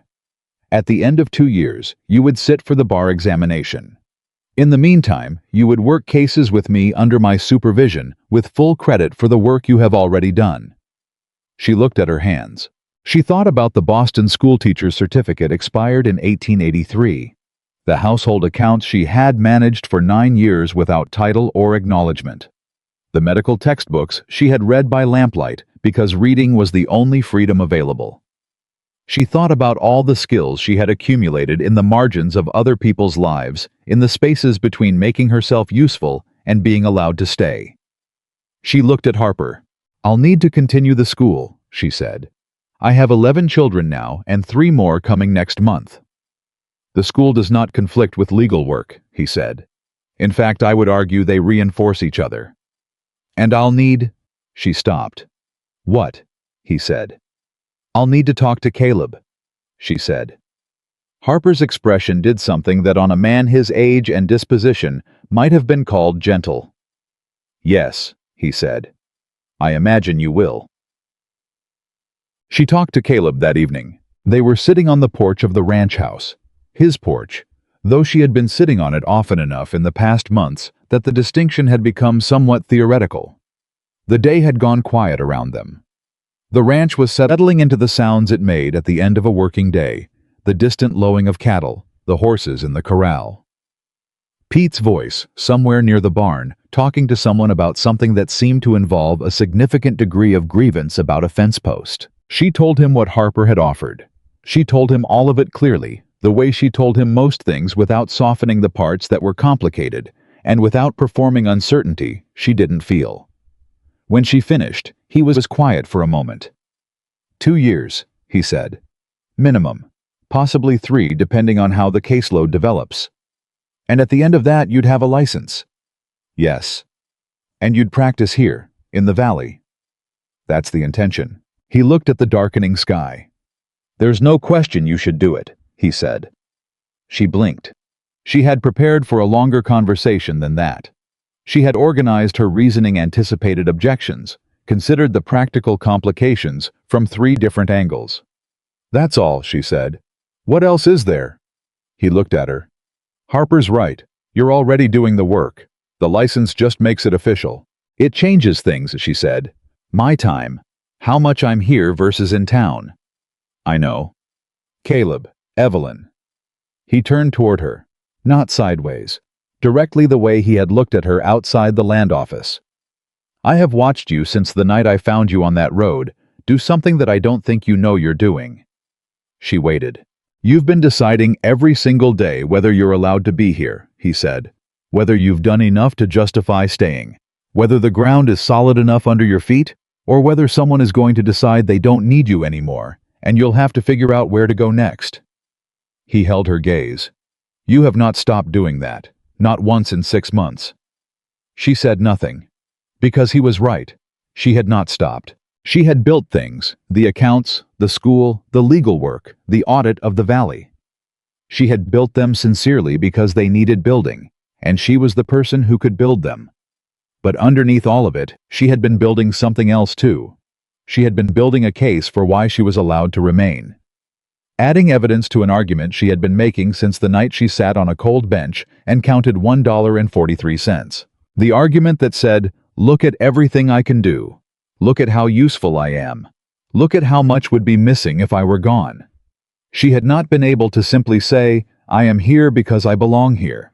Because she had never in her adult life believed that belonging was a thing she was allowed without earning it first.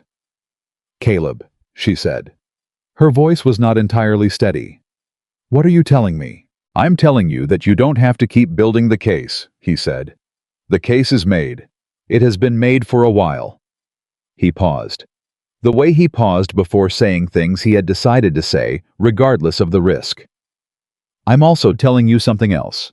She waited. I haven't been good at this, he said. Saying things directly. After Ruth He stopped. Tried again. I got used to not saying things because not saying them meant not losing them. And I know that's not... He looked at his hands. That's not a useful way to live. No, she said softly. It's not. So. He looked at her.